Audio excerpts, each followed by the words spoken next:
Na szép jó estét kívánok mindenkinek! Ugye lejjebb tekerjük a zenét. Ahogy láthatjátok amúgy egy címet, és ez most akik lekésnek igazából az adásnak az elejéről nem fognak nagyon róla tudni semmit. Várjátok még egy kicsikét a kamerát, itt meg kell heggeszteni. Megint ura dolgokat csinál.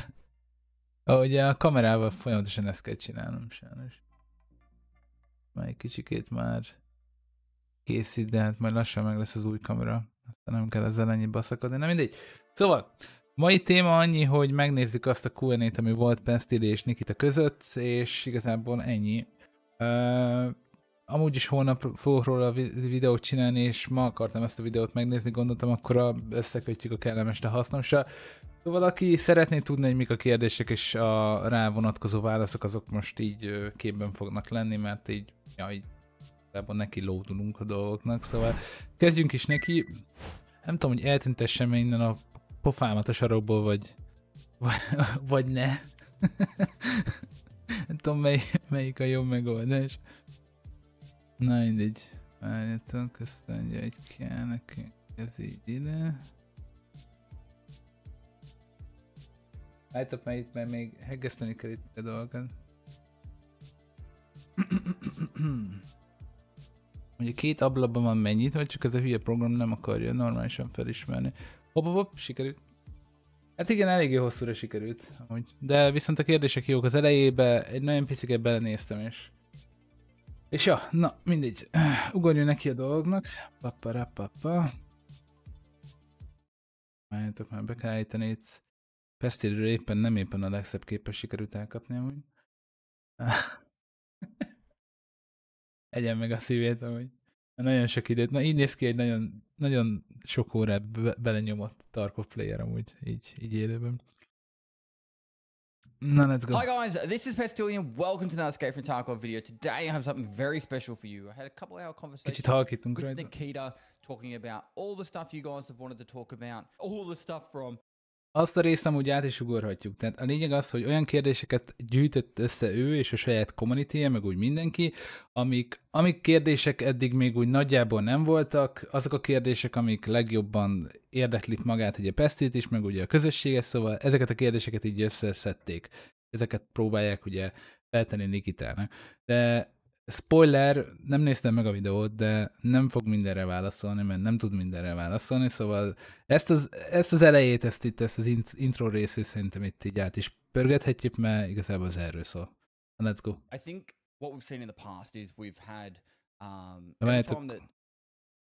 rakunk rá egy 4K-t, így talán jobb. highs and lows and all that. Battlestate games kind of all of a sudden like they'll start off with really great communication and you guys like you will start off with really great communication, and then I think what happens is you end up getting really busy with work and you're so focused on making the game that people kind of forget, or they feel like you guys forget about the community.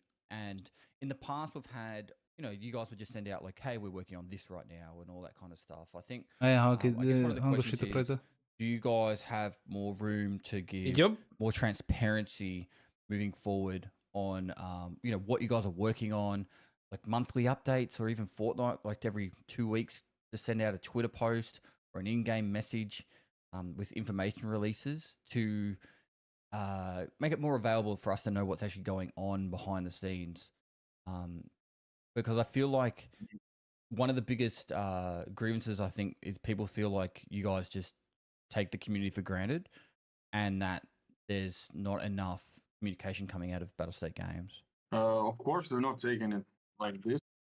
Ugye itt a kérdés az volt, amit már én is mondtam nektek, hogy ugye a BSG nem reagál elég gyorsan a különböző dolgokra, nincs ott egy rendes social ember, aki a különböző problémákra egyből válaszol, hogyha valami gebasz van, tehát kellene valakinek ott lennie, hogyha érzik azt, hogy az emberek fel vannak háborodva, mert esik szét a game, vagy ilyesmi, akkor legalább annyit kiírnának, hogy baszki, tudjuk a dolgot, dolgozunk rajta, vagy ilyesmi, és pont ez ugye ez a kérdés ezzel kapcsolatban, hogy miért nincs ennyire, mármint, hogy miért nincs jobb kommunikáció a playerekkel, mert ezért a playerek tényleg úgy érzik magukat, és én is így érzem amúgy magamat, hogy le vagyunk szarva. Szóval ez volt így nagyjából a kérdés. Because literally it's all about, so every single thing that we try to do and we plan to do it, everything revolves around the community, what they want, the quality of life things, the additional. I think, for example, we plan starting to release the big like tutorials about the game. Like they done really great for those who are still struggling, for the newcomers and everything. And a lot of things we do, and a lot of things while we do it, we think about the community. But I understand that sometimes it's not enough transparency. Sometimes we don't have any like information about what's going on. And yes, seems like at some points we are sharing the plans, we're sharing the roadmaps and everything. But I believe we just can't make it stay in the plan of the, like, for example, community management plan or something. I don't know why. I literally, right after this interview, will ask people like what's going on, how we can make it more transparent and give more information about development process. All I can say that we are not we doing it not on purpose.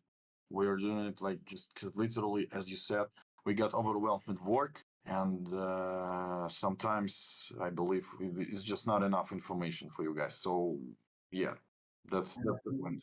The other thing is, I think people feel like it goes both ways. So people want to get their information to you guys, but they don't feel like they're heard sometimes.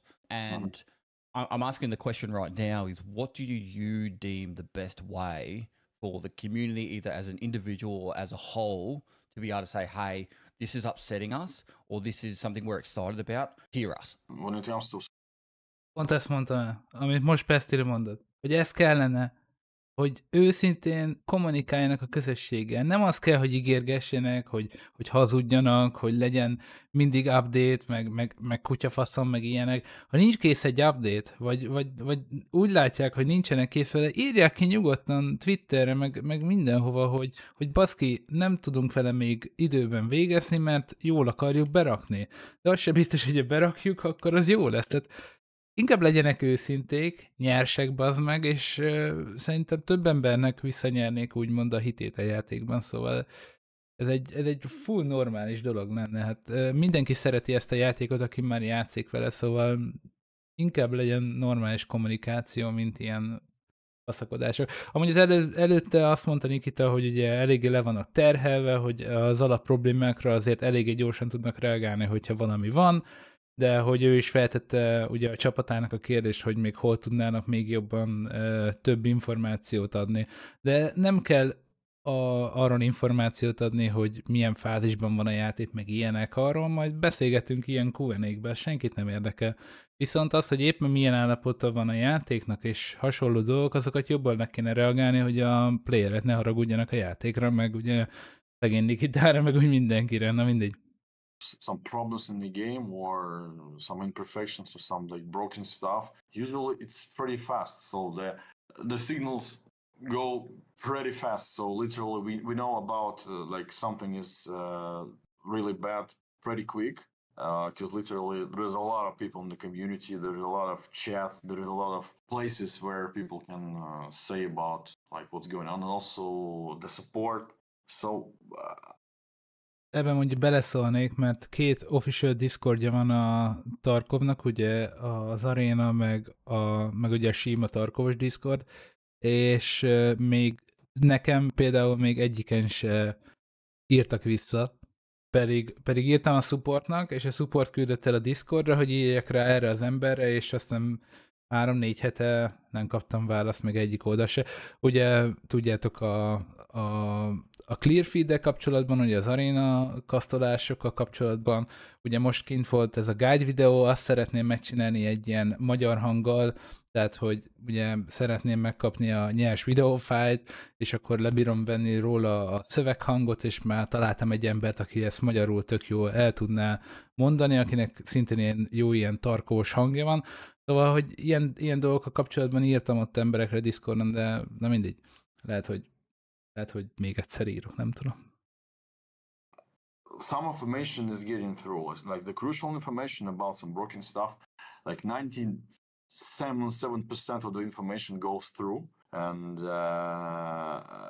it seems okay. So I'm not sure how we could make a thing So literally all of the community have an option to speak it out loud and like send the information with a 100% chance that it will be received. I don't know how we could do it because literally the community is millions of people. Yeah. So I've got a few points to bring up that might help, but also reiterate stuff you've said in the past. So you've said that when people do like detailed Reddit posts and stuff like that, you guys read it. So, you know, like say someone writes a big Reddit post on an issue within the game, and if it's well written and detailed, you guys hear it and you read it. Is that something that you like obviously still use and stuff like that, or YouTube videos and stuff like that? So people that don't have a voice normally, like they're not a content creator, but they use Reddit. Is that still something you guys pay attention to? Of course, like we pay attention to Reddit, we pay attention to YouTube, and we try to react pretty hasty, because literally, again, we're not doing it on purpose. Like we are sitting there and just like doing stuff. Of course, we're trying to fix as fast as possible, but sometimes we got overloaded, and sometimes, I mean, constantly. Actually, we constantly get overloaded, and sometimes it's just like unbearable amount of work. And when it comes to some kind of big problem that got like away from us, but it kind of popped in the community, of course, we instantly trying to recalibrate our priorities and everything. So yeah, like still, like the voices can be heard on the like popular platforms. We are like we see it instantly, like the links going through, and we use that for sure. Yeah. Do you know the game RuneScape? Yes. I've never played it, which is a shocking thing to a lot of people. But inside that game, they actually have a polling system for the active player base. And I always thought it's a very interesting thing that if you guys could put some sort of polling system from within the game, you would be able to hear the voice of the people that are actually playing the game. So not someone who hasn't played the game in 3 years who's like pissed off about the game or whatever, or they've, you know, they don't even have the game installed anymore. You could literally ask like, are you happy with the boss spawn percentages? Are you happy with like, and very simple questions, and people can just do it on the main menu, and it's just a yes or no. You don't have to keep them really. If that was in the game. Ugye ezzel kapcsolatban kaptuk az arénába a feedback rendszert, de ott is én például nem kaptam feedbacket, és az egyik ismerősöm meg úgy láttam egy-két ember, ahogy kitöltötte, és egyszerűen fals információ érkezett szerintem így az arénához, mert például sokan bepipálták, hát hogy ugye most az arénában nincs benne például ugye a tier 1, mert gondolom nagyon sokan bepipálták azt, hogy ők még sose érték el a tier 2-t, ezért a BSG így akar segíteni a player base-nek egy kicsiket. De lényeg az, hogy Nikita azt mondja, hogy amennyire tudnak, amúgy válaszolnak a dolgokra, mert tényleg odafigyelnek, meg hogy eljut a playereknek a hangja hozzájuk, stb. És most ugye Pestily arra beszél, hogy a RuneScape-ben van egy ilyen lehetőség, mármint hogy ugye ott folyamatosan vannak ilyen visszajelzési lehetőségek azzal kapcsolatban, hogyha egy játék része tetszik, vagy nem tetszik, hogy ezt is bele kéne építeni amúgy a játékba. I feel like people would actually just, even if, I'm not saying to do this, but even if it did nothing, I feel like people would feel like they're being heard a bit more. We planned as this actually. We have this in plan. We even have designs for that. So I believe someday it will be in the game. So more stuff to get the info, to get the stats from players. So we plan the polls in the launcher, we plan the polls in the game. So eventually for the release, we will increase the amount of tools which will allow you to share your information easily with us and our information easily with you too. So yeah, it's planned. Like just to mention still what's going on right now, we are working on a release, and it means that we are polishing the game. We're adding stuff, we're polishing stuff. It will not be something that the game-changing stuff and everything. It's more like about the actual completing the game, making it like stable, solid, and this is it. And that's why... Hát azt mondja Nikita, hogy azért is nem tudnak most annyira dolgokra figyelni, meg mert hogy mindenki elvileg azon dolgozik, hogy a játék kijön ugye 1.0-ba. Nem Nem tudom, hogy ez jó ötletes, srácok, hogy a játék kijön 1.0-ba, és hogy ezt ennyire akarják még idén nyomni, mert ha tényleg kijön a játék 1.0-ba, és ugyanolyan úgymond fos lesz, akkor már nem tudnak azzal takarózni, hogy béta játék. Szóval akkor lehet, hogy még rosszabb lesz a helyzet amúgy, de nem tudom, lehet ott van a zsebükben egy olyan 1.0-ás patch, hogy tényleg minden kurva. Nem tudjuk. Majd kiderül. Some of the tools are still not in the game, so we'll need to push it through this year. So yeah. And the reason why I'm discussing this in such detail is there was a lot of questions about communication. And so that's why, like, I'm not trying to be like annoying and be like, Nikita, talk to us more. But if I don't bring up this stuff, I feel like this is the backbone of like probably a lot of people's either, you know, just thought processes when it comes to Escape from Tarkov. It's like, oh, we don't even know what's happening. So I don't know if it's possible, but if you could organize a way to even just have like a monthly breakdown of what's been going on, or even just you just do like a Tarkov TV but less formal. You know, just jump on a Twitter, like there's like those Twitter things where you can talk and no one else can talk, and you can just talk about what's been going on. I think that would probably go a long way with just helping people feel like they're being heard, or at least know what's going on, because this community is one of the most passionate communities of video games I have ever heard of. It they love it, but yeah. They're very passionate. Let's use that. Yeah, I understand that. They love it and they hate it, and it's like one step forward, one step back. At first you love the game, then you hate it, then you love it again. I totally get it. I'm 10 years already in that, so I can feel that. This is how it works. This is how it was done, and of course, not everybody will be happy, but hopefully we will decrease the number of unhappy people by adding stuff what you need, fixing stuff what is needed and everything. So yeah, as always, we will try to do it, because literally the release is not one of the important things. It's the most important thing actually, and that's why we need to force a lot of things in. Really, like a lot of stuff it need to be done, and it must be good. It must be good, because we need to point the exclamation mark after the escape from. Ugye itt Pestily mondta neki, hogy miért nem adnak arra a lehetőséget, vagy hogy csinálják meg azt, hogy legalább havonta van egy ilyen összegzés, hogy mit csinált a csapat, hogy mire jutottak, hogy mik a nehézségek, hogy valami olyasmi, tehát hogy legyen olyan, mint a Tarkov TV, csak ugye sokkal kisebb formátumba, legyen elmondva, nem muszáj Nikita által, de hogy legyen elmondva, hogy éppen hogyan halad a játék, meg ilyen dolgok, hogy ezzel egy kicsit több kommunikáció lehetne. Erre amúgy csak annyit mondott, hogy aha, és hogy most tényleg csak arra fókuszálnak, és hogy azt mondta, hogy ugye, hogy az a legfontosabb dolog, hogy a játék kijöjjön. Nem tudom még most se, hogy ez így tényleg megtörténik, vagy csak mese. Tarkov, not like the home or something, or like it must be done like really good. Yeah. Moving on. Roadmap. So what does 2024 look like, and when's the wipes? This is a big question. I've got a lot of points for this, so. The wipe will be in summer, and the next one will be in the end of the year. So this year is more about the inner. Most nem mondom nektek, hogy a wipe az június 12-én lesz. Most mondom. Június 12-e az ugye, én már ki is néztem, ugye júni 12 szerda. Júni 12 szerda. Ezt most beprediktelem. Csak hogy tudjátok. Stuff. So literally we do a lot of stuff for the release. For example, the storyline quests and all the functionality will be in release version. As I said before, it will not be released before the release. So that's why pretty big part of team working on storyline quests, like the biggest, the first one, which will allow you to escape from Tarkov, and also we're making the prestige system and many stuff related for the vibe season kind of thing.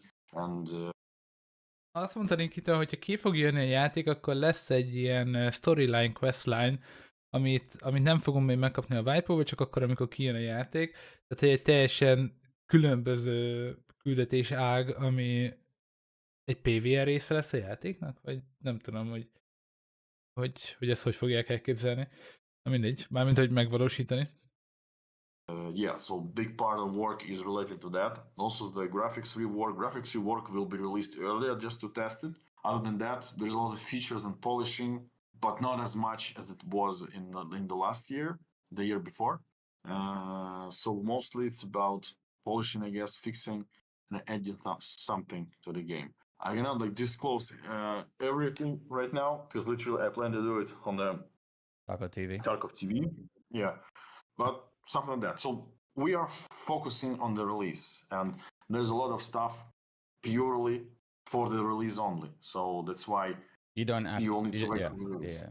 So will we get another roadmap, or could we get another roadmap for what this year looks like? Cool. Yeah, we'll definitely bring in the new roadmap for sure. What new features and game mechanics are meant to be released with or before? Tehát, ahogy mondta is, egy wipe-unk lesz nyáron, én mondom, hogy június 12-e, de nem biztos, másik pedig meg majd az év vége fele. Ezért is gondolom, hogy júniusban lesz, és akkor szeretnének egy szép kerek 6 hónapos wipe-ot csinálni. Másik dolog meg, ugye itt kérdezte Pestily, hogy kapunk-e majd roadmap-et arról, hogy mi lesz ugye az elkövetkezendő 2 wipe-ban, hogy még mit fogunk kapni.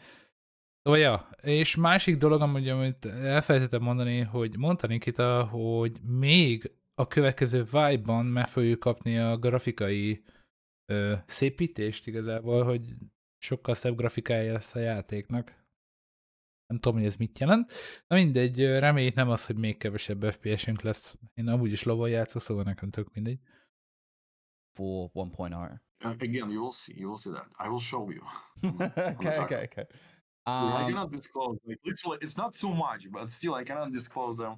So okay, I'm gonna keep pushing you on everything. So okay. a lot of people are asking what the finished product will look like. One of the big questions is, will the maps be connected, and or will it be open world? Yeah, they will be connected for sure. Open world is not the thing for the release for sure. It's too much. Yeah, so they will be connected because literally the first connection that we're like actually doing it for the last location, for the terminal location. Yeah, and it will be. Just so everyone at home knows, there's a little bit of a delay. I'm in Australia, Nikita's in Russia, so if we overtalk each other. Mondta, Nikita már többször elmondta, de itt most elmondta még egyszer, hogy nem lesz open world a játék, viszont a mappok össze lesznek kötve egymással. És ebben amúgy már látok logikát, mert ugye behozták a BTR-t, behozták ezt a lehetőséget, hogy kiviheted a lootodat, de ha simán megcsinálhatod azt, hogy van nálad mondjuk kaja, végeztél az adott mappon, akkor lehet, hogy be tudsz menni úgymond már a következő raidbe, vagy nem tudom, hogy lehet, hogy az egész raid részt le fogják cserélni, tehát hogy dinamikusabb lesz a raidelés, tehát hogy be tudsz menni egy olyan raidbe, ami mondjuk már 10-20 perce megy, de értitek, mire gondolok, hogy lehet, hogy ilyeneket majd meg lehet csinálni, mert az nagyon fasza lenne tényleg. Tehát, hogy úgymond leülsz játszani, és akkor, hogyha egy jó köröd van a haveroddal, mondjuk duoztok, akkor mondjuk 3-4 mappon át tudtok menni, megcsináljátok a küldetéseket, és akkor haladtok tovább. Ez egy kurva jó dolog lenne, nem muszáj open world-nek lenni a játéknak, hogyha meg tudják csinálni ezt, hogy mondjuk 20 percig vagy shoreline-on, végeztél shoreline-on, átmész customsra átmész woodsra, stb. Persze ez mind pénzbe kerül, meg lehetőség, meg ugye lehet, hogy megölnek közben, de hogyha tényleg a BTR-ral, meg hasonló dolgokkal lehet járkálni így a pályák között, az nagyon fasza lenne. It's not because I'm trying to be rude, it's just, it feels like there's meant to be a pause, and yeah, so I just don't want it to be very clear about that. So you did touch on it before, there will be wipes when 1.0 comes out. Mm-hmm. Is it going to be like a seasonal, like there's the standard Path of Exile? There will be several profiles. There will be main account without vibes and the seasonal account with prestige system. So the prestige system is pretty big thing actually, pretty big. It will give you not only like the count of number you escaped from Tarkov, you completed the vibes, but also it will give you a lot of unique stuff, and that's why we're forcing it also for the release. So the prestige system will be pretty big thing. Yeah, and tehát most mondta Nikita, amit már korábban is mondta, hogy szeretnének egy ilyen rendszert berakni, ugye ez a PMC karmával együtt emlegett még egy másik Q&A-be, ugye ez egy ilyen prestige rendszer, azáltal tud téged, mármint hogy kapsz ebből a dologból rewardokat a játékban, nem tudom milyen rewardokat, de hogy elvileg azt mondja, hogy ez egy nagyon nagy dolog lesz, hogy Hogyha ezekben, tehát elérsz bármilyen ilyen achievementeket, mert nem tudom, hogy lesz a rendszerben megcsinálva, akkor így feloldasz dolgokat, vagy nem tudom. De az a lényeg, hogy ez elvileg rohadt fontos lesz majd a játékban, szóval majd kiderül. There will be wipes. There will be wipes, and we will wipe for us. It all will be connected with the prestige system. How exactly it will be connected, we are still thinking about it. But I think you will need to escape from Tarkov every single wipe. If you are escaped, completed the whole mission, the quest, and you got one of the several endings, by the way, and you will receive. The point, you will receive the prestige point, and you will receive a lot of bonuses, a lot of cool stuff that will keep with you during wipes. So What the fuck? Szóval ez a prestige system, ugye itt most megint elmondtam, mint egy másik Q&A-ben, hogy amikor kijön a játék, akkor lehetőséged lesz tényleg kijutni Tarkovból. Tehát, hogyha végigcsinálod az összes küldetést, akkor a végén ki tudsz jutni Tarkovból. És azt mondta, hogy a wipe-ok maradni fognak. Tehát pont ez miatt, a Prestige System miatt fog maradni a wipe, mert elvileg, hogyha végig toltad az egész küldetést, és kijutottál úgymond Tarkovról, akkor kapod meg a Prestige pontokat, amik különböző bónuszokat adnak, és azt viszed magaddal a következő wipe-ba.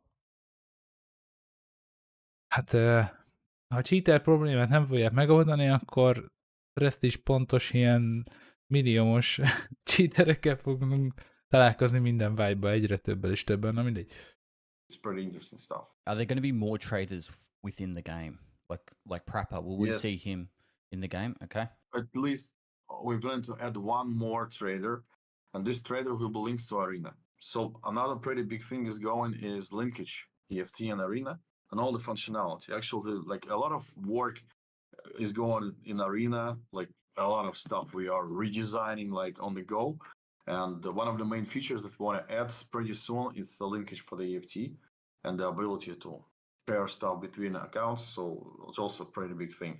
And we will add special trader for that. So we'll need to earn special items, special credit thing.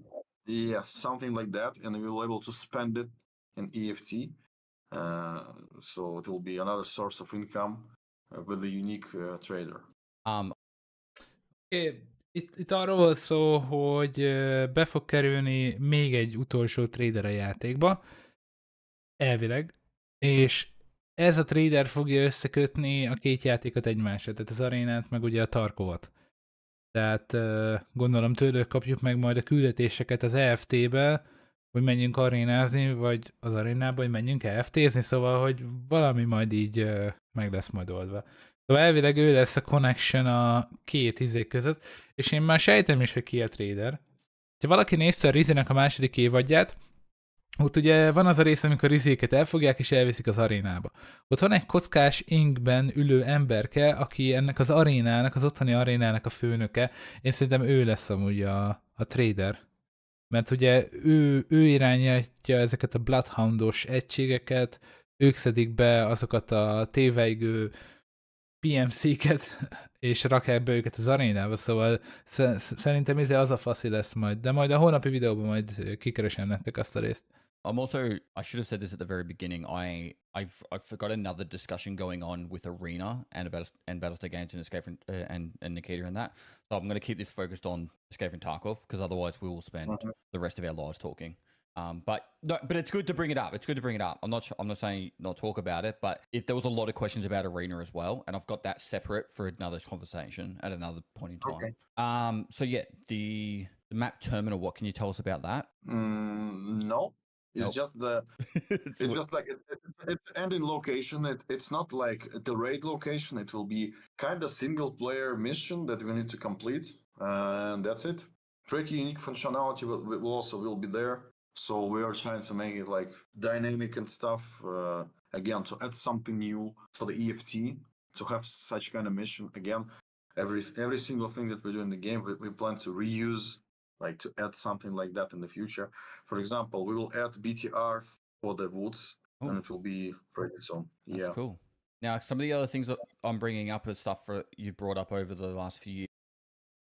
Ugye egy Pestily kérdezte, hogy tudnál nekünk mondani valamit az új mapról, mármint elvileg az utolsó mapról, a terminálról, mert azt mondta a Nikita, hogyha bekerül a terminál map, az azt jelenti, hogy már kijött a játék, és ezzel kapcsolatban mondta, hogy semmit nem mondhat a mapról, azt viszont már korábban is elmondta Nikita, hogy ez a map, ez egy PvE map lesz, tehát ezen a playernek egyedül kell átküzdenie magát, és én úgy emlékszek, hogy még az előző Q&A-ben azt mondta, hogy ez lesz a játéknak az úgymond endgame-e, hogy ide bemész, és itt fogod végigcsinálni a küldetéseket egyedül, tehát PvE módban, és azután tudsz kijutni a mapról. Én erre emlékszem, de majd ezt is majd kikeresem.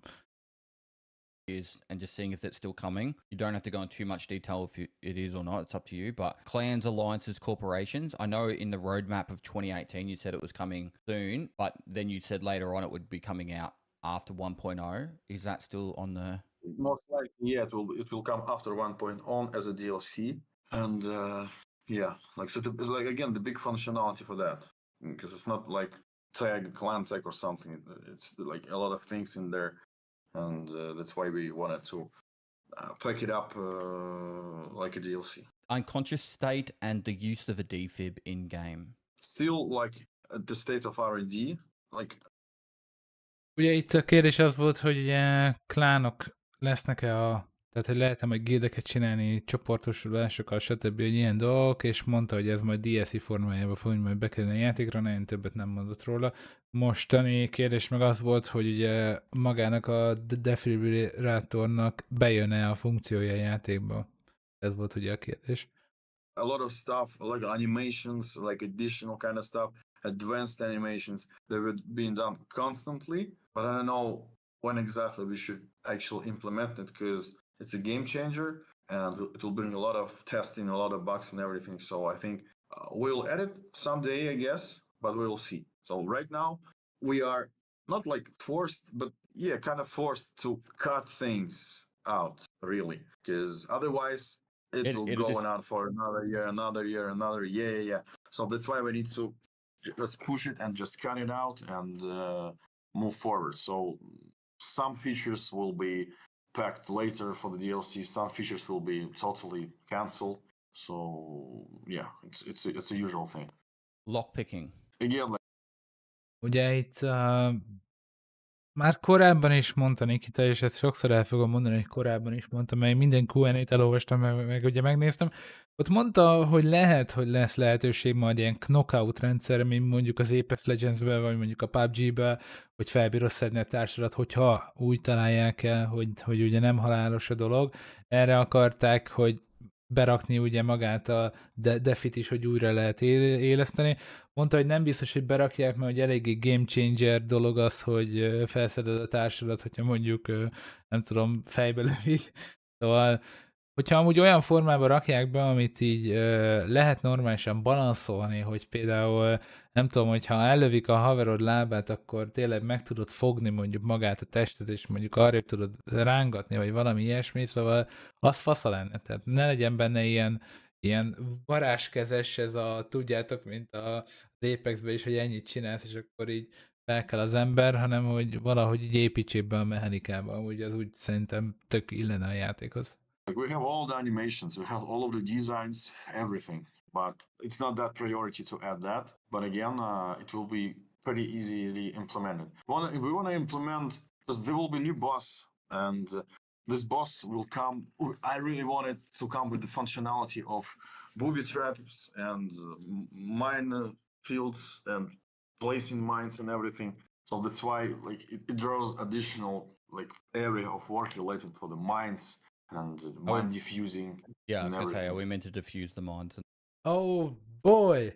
Tehát azt mondta, hogy a lockpickinget tervezik, de még nem erre fókuszálnak, hogy ezt berakják a játékba, viszont jönni fog egy új boss, akivel majd be akarják rakni azt a funkciót, hogy lehet majd különböző csapdákat lerakni, lehet majd különböző robbanószereket élesíteni, vagy ugye szétszedni, hogy szóval, hogy semlegesíteni? Semlegesíteni. Vagy írjátok le chatbe, elfelejtettem már. De mindegy, disarmolni, hogy lehessen az aknákat, meg ilyenek. Szóval elvileg be fog egy ilyen boss jönni, akinek valami, tehát hogy vele együtt jön be ez a lehetőség majd a playereknek. Szervusz, amúgy deszka. Na, let's go tovább. Nah. Yeah, PMC Karma. Right now, I kinda thinking about that it will be added, not straightforward. It will be some concealed characteristic of your player. You will not know at the first time how exactly you should lower it or make it higher. Of course, the data miners will data mine the shit of the game, and they will learn how to do it. So there's a lot of stress about PMC Karma. Is it going to be in a way that it'll only affect you in a minor way? Or is it going to be like, if you don't play the game how you're meant to with the PMC Karma side of things, it's going to stop you from progressing? So what I mean by that is it going to be in a way that you might just not be able to buy a couple of things, or maybe if you're a bad man, you'll get like access to certain type of clothing, whereas like if you're a good person, you'll get like, I don't know, the really nice clothing or something. Is it going to be down that path, or is it going to be like actually game stopping? So right now, it's the first thing that we want to implement related to the karma is that we will add new boss, and he will be a bounty hunter, and will actually hunt players with the bad karma, and that's it for now. Okay. So he will hunt you down if you have a low karma. Like for example, if you will sit in the bushes No! at the extraction, it will count the negative karma, and we will have different things like that to lower it or get it higher. So yeah, Okay. we will test it out. Fuck! Nekünk annyi! Kibasznak a retekkel, mi a fasz? Tehát a PMC karmát berakják. És ugye Pestilynek az volt a kérdés, hogy ez hogy fog kinézni, hogy akinek mondjuk jó a karmája, tehát hogy ez mennyire lesz game change, tehát hogy akinek rossz a karmája, az megakad a játékban, hogy nem tudja folytatni, vagy ilyenek, vagy hogy ugye másik kérdés az volt, hogy fog kinézni maga a rendszer, tehát hogyha valakinek jó a karmája, akkor úgymond jó cuccokba tud járni, és akinek rossz az meg ilyen, tehát hogy úgy néz ki, mint egy igazi rossz ember. És erre mondta Nikita, hogy jelenleg a PMC karma az egy boss formájába fog bejönni, aki egy fejvadász, és azokat a playereket vadásza le, akiknek negatív a karmája. És azért is jár negatív karma, hogyha te extract kempelsz. Tehát, hogyha én retkedek egy bokorban, akkor azért negatív karmát fogok kapni, és el fog kapni a boss. Zseniális! It will not be shown yet because we will test it, we will see how it will go, and then we will implement it fully. That's all I've got for the roadmap side of things. I want to move on to the Unity update. What will it bring, and when are we going to expect it? This year for sure. We're still shifting it because we don't have time for like big chunks of work and big amount of testing related to that. So it's still planned for this year. I don't know the exact date, but it's planned for this year for sure. I'm not a game developer, and I've never. The most I've ever coded is a game called Tic-Tac-Toe. What exactly does a Unity update bring? Like different new tools, inside tools for actual game development, like corrected pipelines, inner pipelines of like graphic pipelines and everything, which will allow us to add more stuff and change more stuff related to graphics. I believe there is something related to the new networking. And overall, like a lot of bug fixes, a lot of optimizations within the engine. So it definitely will bring some optimizations for that. And generally speaking, it's just a new like software and with the fixes and a lot of stuff that needs to be fixed. Because we are making the most expensive and complicated game in terms of the actual production for the Unity. It's always a struggle for us to keep all of the scenes together loaded to work with it in the engine. And the new version, like eventually and logically, they fix stuff, they optimize stuff.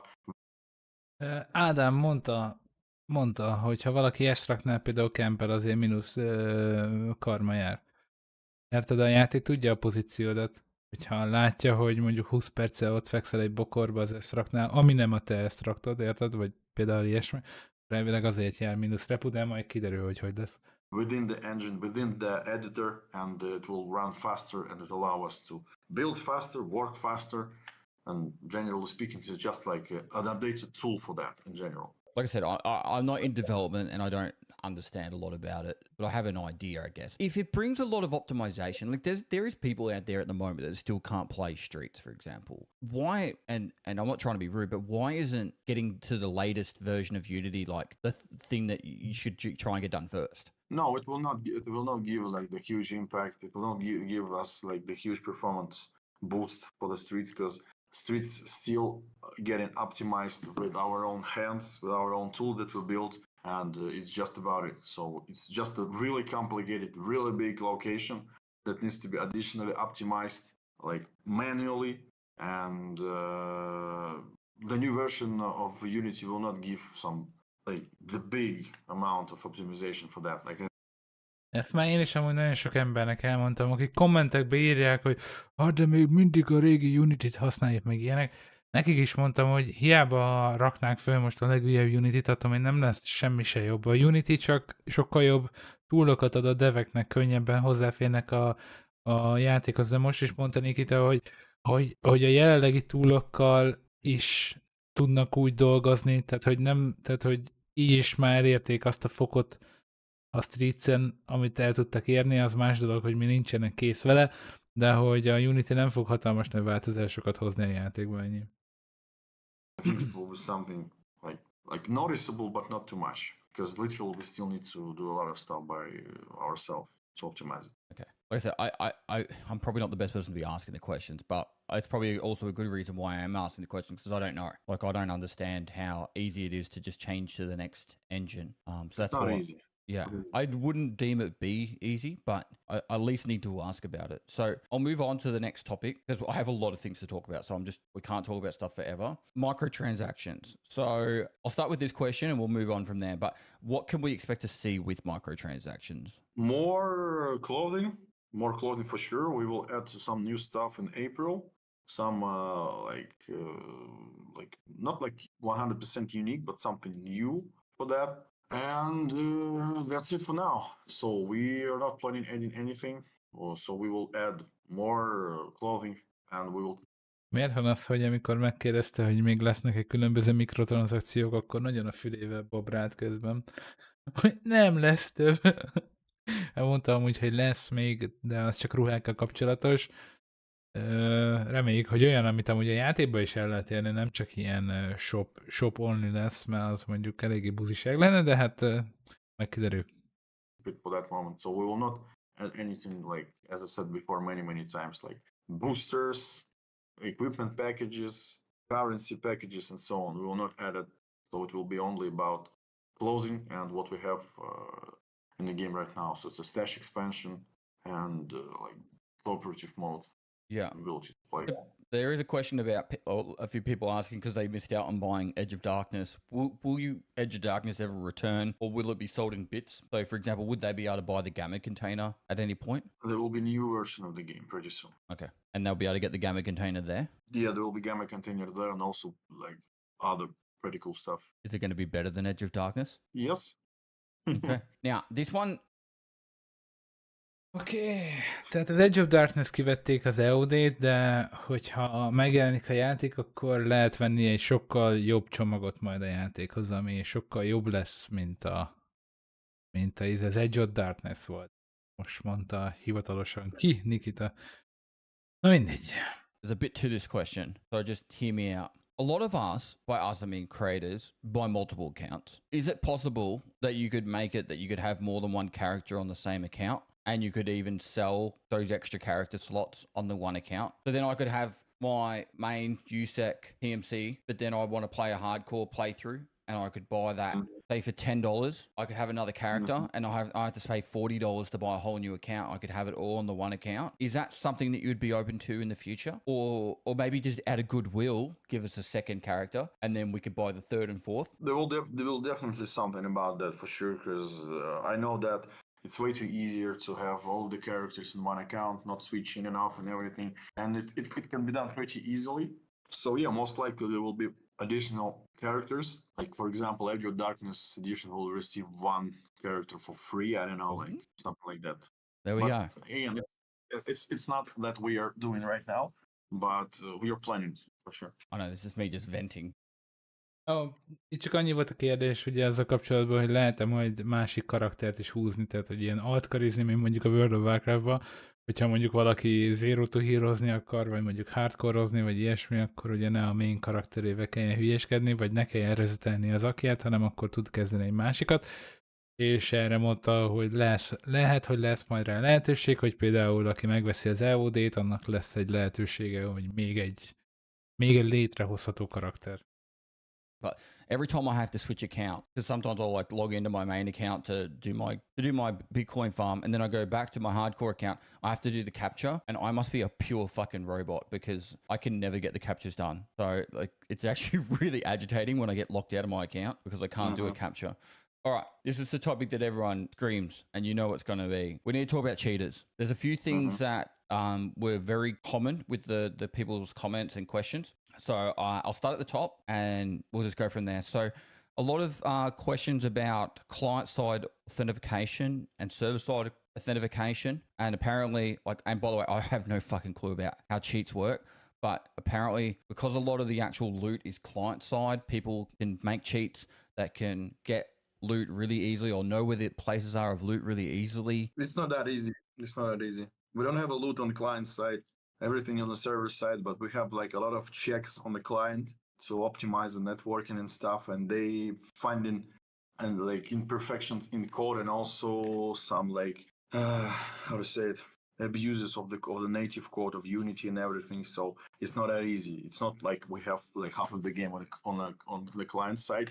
It's also like every single time when we close something for the cheaters, they find another way, and we close it and they find another way, and it's ongoing process, and eventually it will be too hard for them because we are planning to add more stuff for the cheater, for anti-cheats. Like we have our inside solution that's already working. Itt egy kicsit bakizol, mondta, hogy mi szeretnénk sokkal több dolgot adni a cheatereknek, akarom mondani az anti-cheatnek. Na mindegy. Reméljük a legjobbokat amúgy, tehát az anti-cheatnek tök jó lenne, hogyha amúgy nem lenne szükség anti-cheatre, tehát hogyha senki se csalna be. Amúgy azt mondta, hogy folyamatosan ugye küzdenek, tehát hogyha bezárnak valamit nagy nehezen, akkor mindig találnak egy újabb utat, tehát sajnos ezek a fura cheat fejlesztők erre áll fel a farkuk, sajnos nem lehet mást mondani. Like for a long time, the detection system and also the anti-cheat system, where they are working together. So we'll add some more stuff to that pretty soon. I think we'll be testing it on Arena at first, and then we'll add it to EFT. It's not that easy. People don't. Oké. Ugye a mostani Arena patchben ott van egy rész, hogy sokkal jobb az anti-cheat program, tehát hogy fejlesztett anti-cheat program. Akkor az Arénában lesz ez tesztelve? De hát az Arénában nem játszanak olyan sokan. Hogy tudsz valamit tesztelni, hogyha mondjuk napi 5000 játékosod van? Tehát abból az 5000 játékosból azért nem fog annyira nagy százalék hitelni. Tudom, hogy ezt még nem tudják a rendes main game-be használni, mindegy. Ura döntés ez. Understand how it works. People don't understand how exactly code works and how actually shit works. So yeah, it's not that easy. Are you open to more invasive anti-cheat? We're thinking about it, and literally the only thing that bothers me a lot, it will draw a lot of FPS, and people will start struggling playing on other locations. And of course, somebody will say like, "Oh, it's okay, better play without the cheaters," but I cannot ruin player base with that pretty hard decision just to install invasive anti-cheat. But still, there is some kind of not like invasive techniques, but some technical stuff that can be done, can be switched on, and it will not allow cheats to run actually, and we will see how it will go. Yeah. But like the invasive anti-cheat, like it's not like it's a no-go for us. But right now, due to our architecture, due to Unity and overall complexity of the game, it will ruin the performance a lot. Yeah, I need to just emphasize because and I'm just going to stray away. Csak egy pillanatra álljunk meg, de magával, ugye az anti-cheat program, amit használ a BSG, ugye a Pestily-jal, azért is hatalmas nagy problémák vannak. Az egyik nézőmmel történt az, hogy Lengyelországba akart volna játszani a Tarkovval, és ezért kapott egy IP bant, mert azt hitték, hogy valaki ellopta a játékot, vagy nem tudom. Hiába írt a Pestily-nak, hogy csak másik országból akart bejelentkezni, meg ilyenek. Ők azt mondták, hogy írjanak a BSG-nek, a BSG meg egy hónapja nem írt nekik, mármint, hogy neki vissza, szóval mindegy. Nem hiszem el, hogyha kellő pénzt és időt áldoznának arra, hogy tényleg legyen egy normális anti-cheat program, mármint egy anti-cheat csapat, vagy nem tudom, tehát hogy nem kell itt egyből Vanguardra gondolni a Riot-tól, vagy ilyesmi, de nem hiszem el, hogy ne lehetne ezt bármelyik játékban megoldani. Tehát, hogyha valakit az motivál, hogy csináljon cheatet, amivel pénzt keres, akkor miért nem lehetne embereket azzal motiválni, hogy csinálj egy anti-cheat programot, amivel elkapod azokat, akik cheatelni program. Tehát ez szerintem csak pénz kérdése, tehát nincs... Tehát az, hogy van egy jó hacker, az van... Tehát értetek, mit akarok mondani? Tehát, hogy nem hiszem el, hogy ez nem működik a mai világban. Hagyjuk már. Na mindegy, let's go tovább. The questions for a moment. If there's one thing that makes people quit this game more than anything, is when they feel like they've died to cheaters. If I were to say there was one thing they'll go, I'm not playing this game anymore, is if they've had multiple instances in a day where they've just gone, you know what, I think these guys were cheating, fuck this game, I'm out. And as much as like it might take an FPS hit, I guess with every year that passes, we get better computers and all that. So hopefully people can eventually get to the point where they've got a computer good enough. But I think if there was one thing drawing people away from this game more than anything, it is cheaters. And so I've got a lot of points and questions to bring up on this cheating topic, but I just needed to emphasize that right here because, yeah, you can't even open up Reddit without at least 5 out of the fucking first 10 posts being about cheaters. And what do you think of these stats? Mobile phone authentication. We have this authentication for the three specific regions, and it doesn't work because literally all the cheaters mostly use like the virtual SIM cards and everything, so it's pretty like easy for them to change their numbers and everything. So yeah, like again, it's not that easy. Like literally we would implemented it a long time ago, but yeah, like there is like options. There is options for like to have additional authentication, and something will be done for the release for sure. Like we need to add something for that, and maybe even to start forcing players to make some changes in the system. If you want to play like in the cheater-free environment, you need to make some changes with your PC. But again, it will hit the player base because literally not everyone understands how exactly he should go there. He should go to the BIOS and change some things in BIOS, for example. And yeah, it's not that easy. Again, like to make some kind of changes on the go, and it needs to be. It's not a simple solution. I understand that. Yeah. We need to look into it. We need to gather the statistics and everything. So I think another thing people would really like is a way to report people besides being from death. Particularly, I know on OCE servers, but also around the world, you'll see people in. Azon gondolkoztam, hogy mi lenne még amúgy jó megoldás, mert mondta Nikita, hogy mármint Pestily mondta, hogy miért nem adnak hozzá valamilyen ilyen kétfrontos hitelesítési rendszert ahhoz, hogy valaki játszhasson a játékkal, mint amik mondjuk van a Battle.net-nél is, hogy kell egy telefon, tudjátok, hogy akkor ott be kell írni a kódot, és akkor tudja, hogy ez tényleg te vagy, meg kell adni a telefonszámot, stb. Ugye erre mondta Nikita azért, mert ugye a cheaterek általában virtuális SIM-kártyát használnak, ami amúgy már egy tök hétköznapos dolog, szóval ez egy ilyen dolog, de azon gondolkoztam közben, hogy amúgy mit lehetne még csinálni, és amúgy tényleg az kellene, hogy egy ilyen nem tudom, megmutatod a személyigazolványodat, és csak utána ülhetsz le játszani, vagy ilyesmi, szóval valami ilyesmi. Lehet, hogy ez visszavetni a cheatelőket, mert azért a saját arcodat nem tudod olyan sokszor megváltoztatni. In factory, just loading in and dying over and over again to tank their kill death. And it's very obvious. Like they just go in there, they're running around, they've got like a macro to make them run around in circles and all that. So would it be possible for to get something implemented into the game where we can report just literally via someone's name? And it doesn't mean they're going to get banned, but it just means they get looked at by an actual human. Because obviously if someone's got like 1,400 raids and they've got 1,200 deaths, but they've got like a 40 kill streak, 40 survive streak, you know that like they went on a 40 rampage and then they went to factory to tank their KD. It gets pretty obvious when you see these people in factory. So I think, and that would also incorporate people being able to report suspicious people on the flea market. You know, someone who's got a 40-hour account but has like 80 flea market rep and they're selling 100 graphics cards. People want to be able to report these people because they're frustrated when they see them. They're like, how obvious is this person cheating? And or is it that this person is cheating, but we can't even fucking report them? And that pisses people off. So I think it would go a long way if we have another method in which we can report people besides just dying. This is another question that comes up, and I think I understand why it's... Itt csak annyi volt a téma, hogy ugye ti is biztosan már találkoztatok velük, hogy ugye Vibe elején már ott vannak az emberek ilyen 50-90-es, vagy még a pofátlanabb emberek, hogy ugye 130-as flea market repuval, vagy berakja már a második héten a 200 videókártyát eladni, hogy ezeket az embereket amúgy nem lehet reportolni.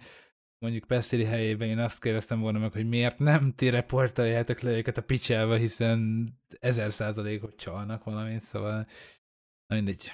There, but I think it might be time for some action to take place. But bulk account sales, most people just are not buying bulk accounts because of they're going to buy it for all their mates. I think generally speaking, these bulk accounts would most likely be bought by cheaters or people with stolen credit cards to buy in masses and shit, and less likely that people are buying an account for their friend.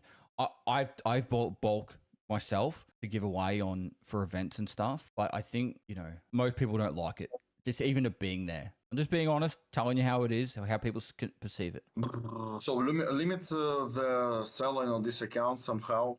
You're like thinking about that or something? No, because when you go to buy Escape from Tarkov, you can buy 4 accounts for a discount. Baltic. Yes, I see. Yeah, okay, I get it. There's a few people asking, is it possible for you to sue the cheat developers? Apparently Halo did it and was successful. So can you go out and find them and sue them? Is that possible? It's possible, but it's not like the speedy process. Usually it takes up to 1 year or half of the year or even higher to get them into a legal perspective.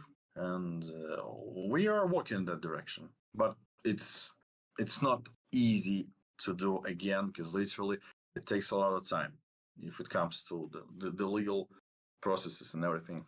Is there any plan to implement the kill cam from Arena in...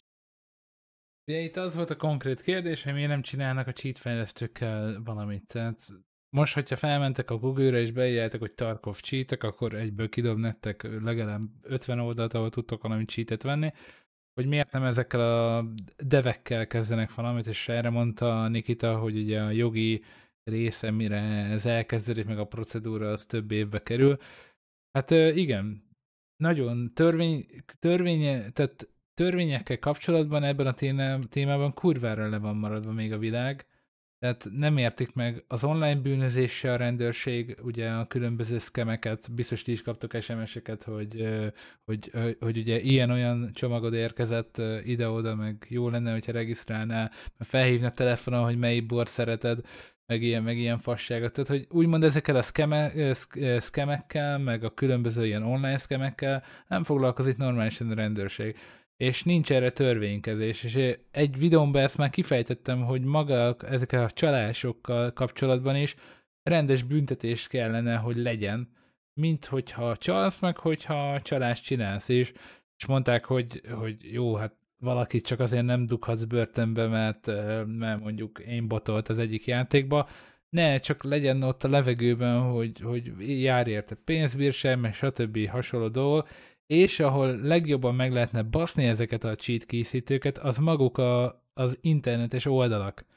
Mert hogyha addig, ameddig a Google-be beírod, hogy Tarkov cheatek, és van rá találat, addig Dénes, aki megunta az életét, és szeretne most csalni a játékba, az felmegy Google-re, beírja a Tarkov cheat, és a második vagy harmadik oldalon megveszi a cheatet, az bemegy, azt interchange-en mindenkit megöl a picsába, ameddig 24 óra múlva ki nem bannolják a faszba. De hogy értitek, mit mondok? Tehát, hogyha lenne erre törvény, hogy a különböző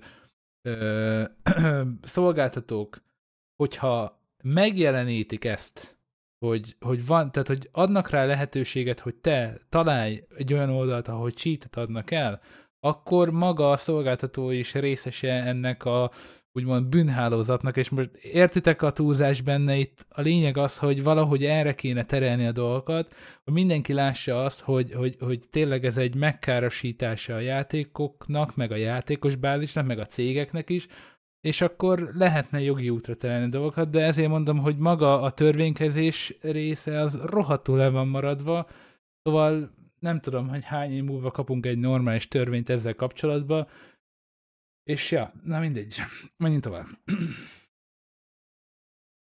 To the main game, either post-raid or in any shape or form, because I think that also would help people understand that they didn't die to cheaters, they died to being outskilled, or they did die to a cheater and they weren't outskilled.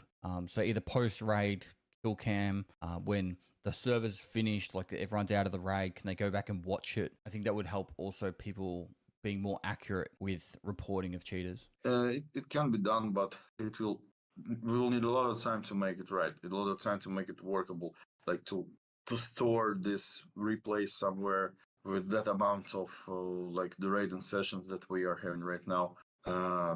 It will be like too hard for us. If we will try to make it, like start to make it right now, we will spend like several months or even more time for that, and we cannot allow it to be happen because literally we have more important stuff to do. And we will think about it. We will think about something that will give like clarification, additional clarification, how you died actually.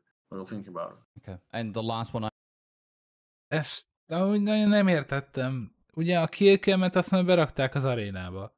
Tehát látod, hogy hogyan öltek meg. Értelemszerűen a rendes FT-ben ne legyen azonnal egy killcam, mert az elárulnád az egész játéknak a lényegét. Tehát, hogy oké, ez a része ne legyen, de az, hogyha vége van a raidnek, és mondjuk egy nappal később meg tudod nézni a match history-ba, mert ez is kéne a játékban, a match history-ba meg tudod nézni, hogy mondjuk ezen a mappon eléggé gyanúsan haltam meg, akkor megnézem azt a pillanatot, ahogy meghaltam, mert simán elmenthetné, értitek? Tehát simán lementi neked a gépre, hogyha ezt te, mint beállítás berakod a játékba, hogy ments el azt a pillanatot, amikor meghalsz, ez egy sima dolog lenne, tehát ez más játékokban simán működik. És akkor egy nappal később visszanézed, hogy Customson-ot eléggé furán haltam meg, nézzük meg azt a 1,5 percet, amikor meghaltál, és akkor megnézed azt az 1,5 percet. Hogy gyanús volt a faszi, aki megölt, akkor ott is tudod reportolni. Tehát ezt nem hiszem, hogy annyira komplikált lenne berakni, de én nem értek a fejlesztést. Ja. De azért mondtam, Roland, hogy egy nappal később, érted? Hogyha te ezt a settingsbe beállítod, hogy igen, akarok killcam replayeket tárolni a gépemen, akkor szépen elmentinek. Úgy, mint PUBG-ba, vagy nem is tudom melyikbe volt, amikor a killcam izéket lementi, vagy azt hiszem Warzone-ba, nem emlékszem, melyikbe volt ez, de ott volt az például, hogy visszanézheted az utolsó meccseket. Ugye Cségomon be van építve, hogy a legjobb pillanatokat ugye bekapcsolod, és akkor az AI tudja, mármint, hogy megmutatja neked a legjobb pillanataidat. Szóval, na mindegy, menjünk tovább, mert sose leszünk a végére érve, nem érünk sose a végére, igen.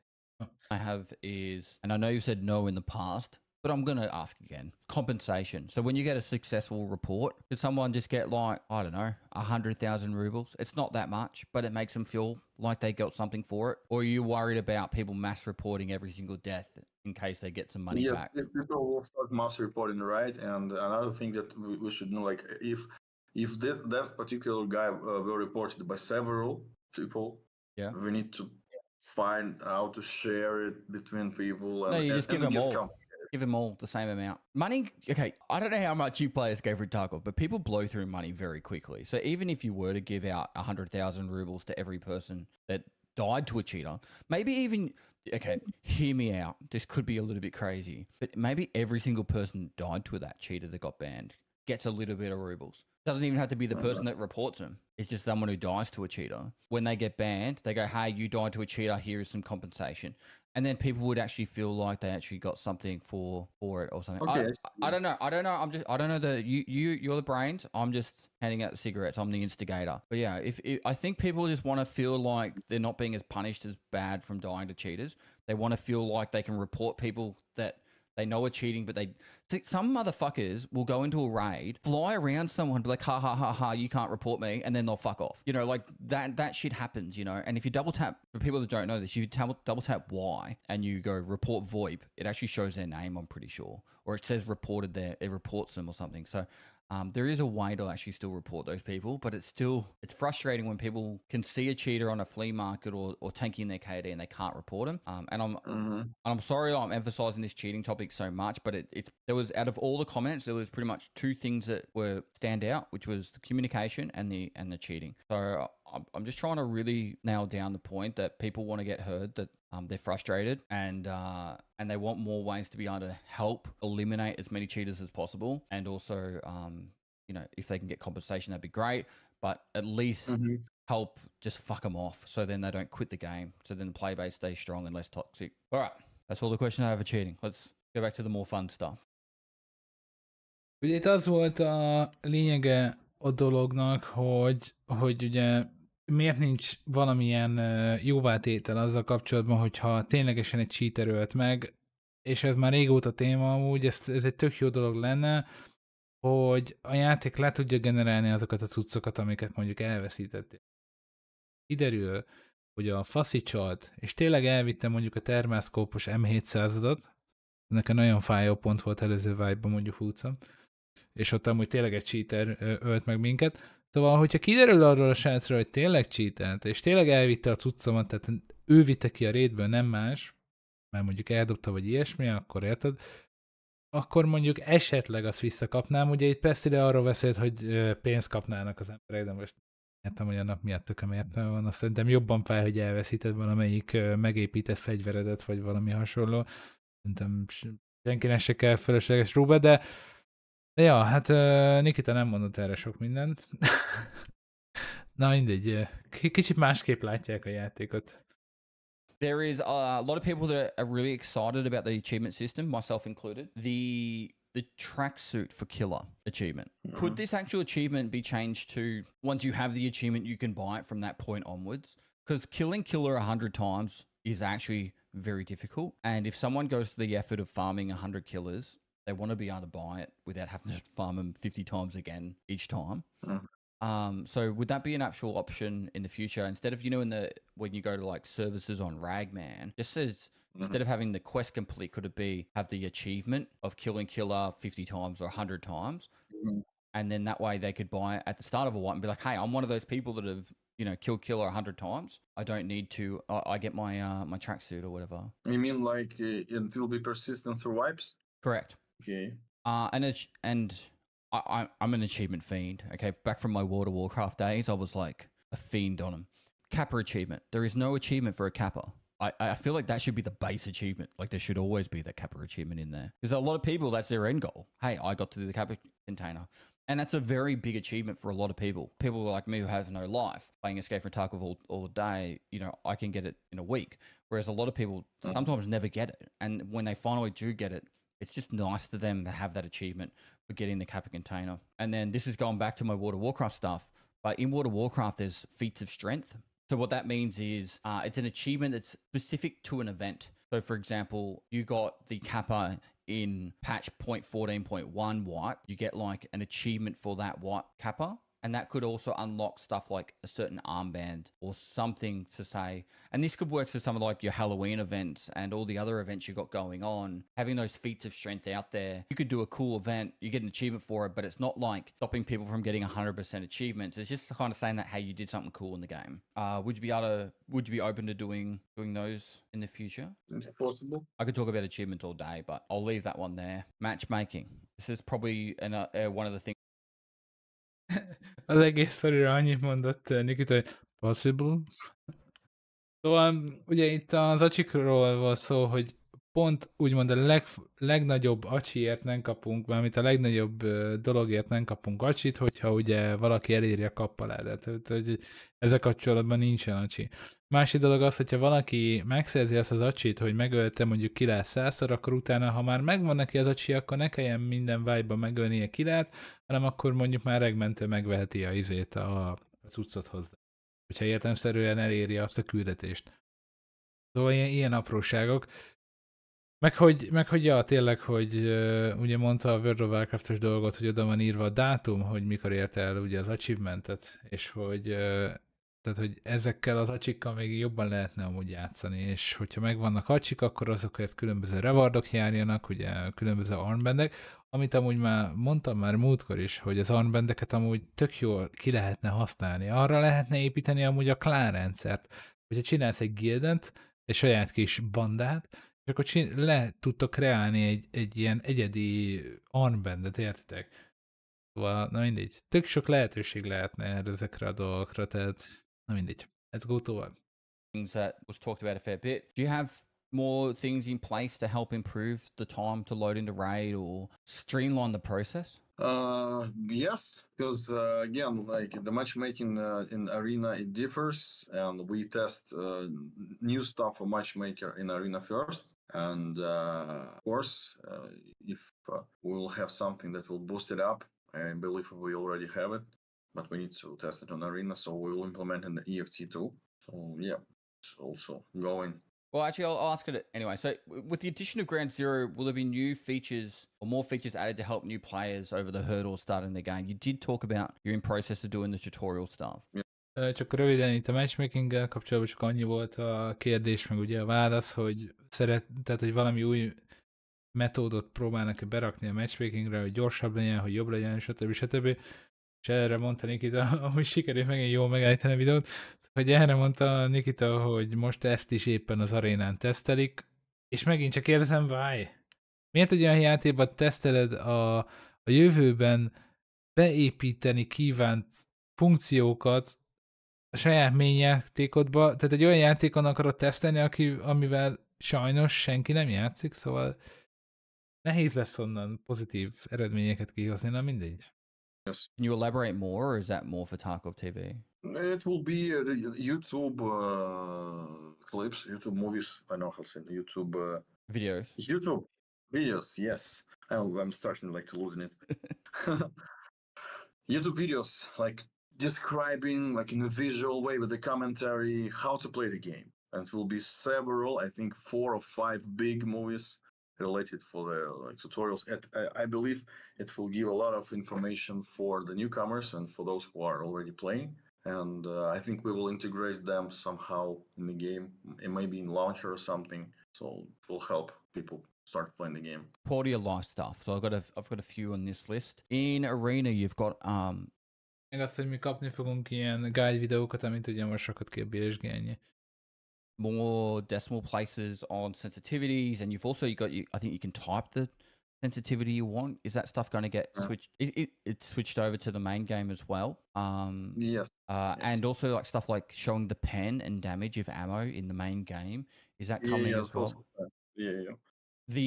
When you're loading into a raid, I know you can't make it so you can change stuff within your stash, but would you be able to make it so we can at least view our stats, our teammates' stats, potentially start crafts, or have something, a game of Pong with your teammates, or Tetris? I don't know, just something that when you're loading into a raid that you've got something going on, so it's not just a matchmaking. Well, we're thinking about it again for the release to add something like in this particular time to have some options to make something in the game. And most likely we will add some features for that. Dash container locking. It's also planned. Like it's actually even done in some branch of the development. It's done but not tested. And it's planned for a long time ago. I don't know why it still doesn't have it in the game. But yeah, it will be in the game one time or another. Would it be possible for us to understand the weather better? And what I mean by that is the forecast sometimes says it's like cloudy and you get in there and it's like pissing down with rain or it's foggy. Just so people, I think the grievance here and the comments here were based around you would load annyi röviden, hogyha jön is, nem lesz semmilyen hatása a játékra, tehát a Unity az nem így működik, hogy berakják a következőt, és akkor minden kurva jó lesz, az csak a deveknek ad sokkal több lehetőséget fixelni a játékot, amit jelenleg most is ki tudnak maxolni, csak nem tudnak vele olyan tempóban haladni. És igazából csak kurva sok idő, meg baszakodás átállni a következő verzióra. Load in with a sniper rifle, Ezt amúgy ő is mondta, tehát, hogy én véleményem, meg amit ő is mondott. planning to do a sniping mission because there's a lot of them. You get into a raid and it's really foggy, and it's like, well, I can't even snipe now. You know, I'm trying to get my shooter born in heaven done, or my Tarkov shooter quest done, and I've wasted my time loading into a raid, getting in there and going, hey, I can't even do the quest I wanted to do. So people would like to request better understanding of what's going on with the weather. Okay. And then either a way to save or something. The weapon, when you make a gun, being able to make sure it starts on fully automatic with lasers on. Ugye itt több apróság is volt, most itt nagyon gyorsan így elkezdte sorolni Pestily, hogy lehetne, meg ilyenek, és Nikita nem úgy néz ki, mint aki ezekre amúgy szeretne, vagy egyáltalán tudna válaszolni. Ugye az, hogy például, hogy sokkal több információt kapjunk az időjárásról, hogy betöltés közben lehessen valamit csinálni, ugye, meg hát ilyen apróságok, amik ilyen nem ilyen nagy game change dolgok, meg nem nagyon érdekesek, de ja. Laser setups in a certain way. You know, when you go into the firing range and you change how your gun like looks and all that kind of stuff. You know what I mean? Like how your presets are on your gun. For example, you know, you want this laser on or whatever, and set to full auto, or the holographic. Say for example, using a cobra sight. Na igen. Ez mondjuk egy jó dolog lenne, hogy a raid előtt be lehetne állítani a fegyvereddel kapcsolatos opciókat, hogy hol legyen a lézer, hogy bekapcsolt lézer legyen már, vagy hogy automatán legyen, és akkor tényleg egy ilyen presetbe elmenteni, hogy te hogyan akarsz bemenni a raidbe, szóval ez egy tök jó dolog lenne úgy.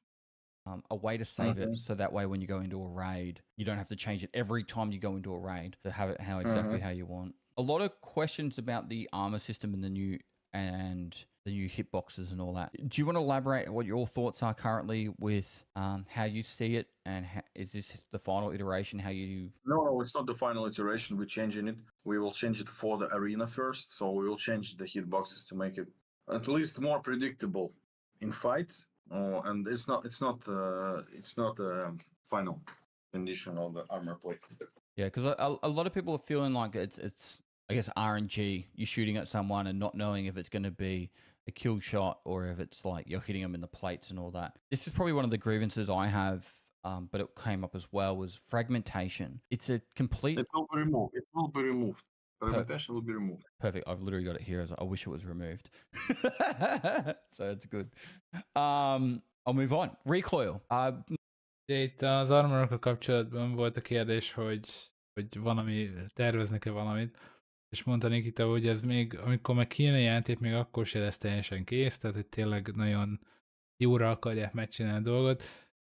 Hát jelenleg a PvP arénában, meg az EFT-ben is RNG, hogy most az armor működik-e, vagy nem működik, szóval arénában is így 50-50, hogy éppen a félsíd átengedi a kis lőszert, vagy éppen nem engedi át, szóval reméljük, hogy majd ezt is kijavítják. Modifications, like so foregrips and stuff, at the moment it gives a base percentage. Is it possible, are you going to change it so instead it goes a percentage to horizontal recoil and vertical recoil, or is it going to be a flat percentage base moving forward? We plan to separate it. Now, particularly in Arena, I know this annoys a lot of people. I've got big improvements this way with recoil, but the following is still annoying in both main game and Arena, and don't add to immersion, just frustration. And that's head recoil and blurry vision. So when you're getting shot, it's like your head's like going like, oh, sorry, when you're shooting, your head's going like this while you're shooting, but like guns in your shoulder, it's not moving your head. Like your head's, you shoot like lots as well. The head recoil when shooting is annoying, and also blurry vision. So when you're shooting and you're getting shot at, it makes it, people go, oh, I hit him in the head, when they didn't, but they couldn't tell because it was blurry. And also aim punch is always been a topic that everyone hates. It feels like there's always way too much aim punch. Pontosan, ez egyik dolog. Hogy amikor lőnek téged, ugye arénában, akkor így látod így a kamerát, tehát össze-vissza vergődik a karaktered, mint a megőrülni, és közben a lábadat lövik. Ezt el tudod képzelni? Hogy kibaszott a szarul van, ahogy megcsinálva, és nagyon sok ilyen dolog van a játékban, amúgy, ami ilyen apróságok, amik elbasszák a játékélményt amúgy. De ez például pont az, hogy amikor lőnek, akkor ugye össze-vissza így elkezdesz így rángatózni, mint valami kibaszott reumás giliszta. Na mindegy. Can we get reduction in in all three of these really? Head recoil, blurry vision, and aim punch. I think that would make people feel a lot more like, I don't want to use the word competitive shooter, but at least like somewhat realistic. Need to think about it, because literally it's too low already, but if you'll remove it totally... Ezzel kapcsolatban, ami rohadtul idegesít, és szerintem titeket is idegesít, amikor köhög a karaktered. Tehát én értem, hogy ellőtték a gyomrodat, vagy mondjuk a lábadat, vagy a kezedet, és tényleg fekete a kezed, érted? De miért köhögsz? Mondjatok nekem egy olyan szituációt, légy szíves, és most tényleg, tehát amikor mondjuk aknába lép Gyuri, a való életben leszáll mindkét lába, és nem üvölt, meg haldoklik, hanem elkezd köhögni. Tehát miért köhög? Ezt nem értem mai napig amúgy. Miért kell köhögni? Na mindegy.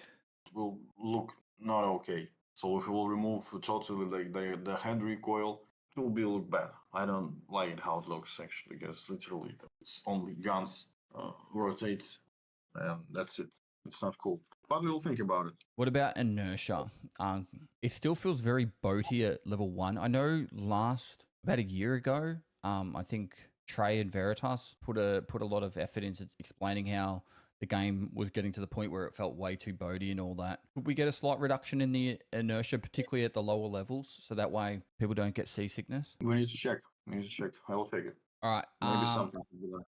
This is top 3 on people's comments, which was sound. Occlusion zones are still a massive issue, particularly staircases. And I just need to emphasize that. Do you have an ETA on the audio pop being fixed?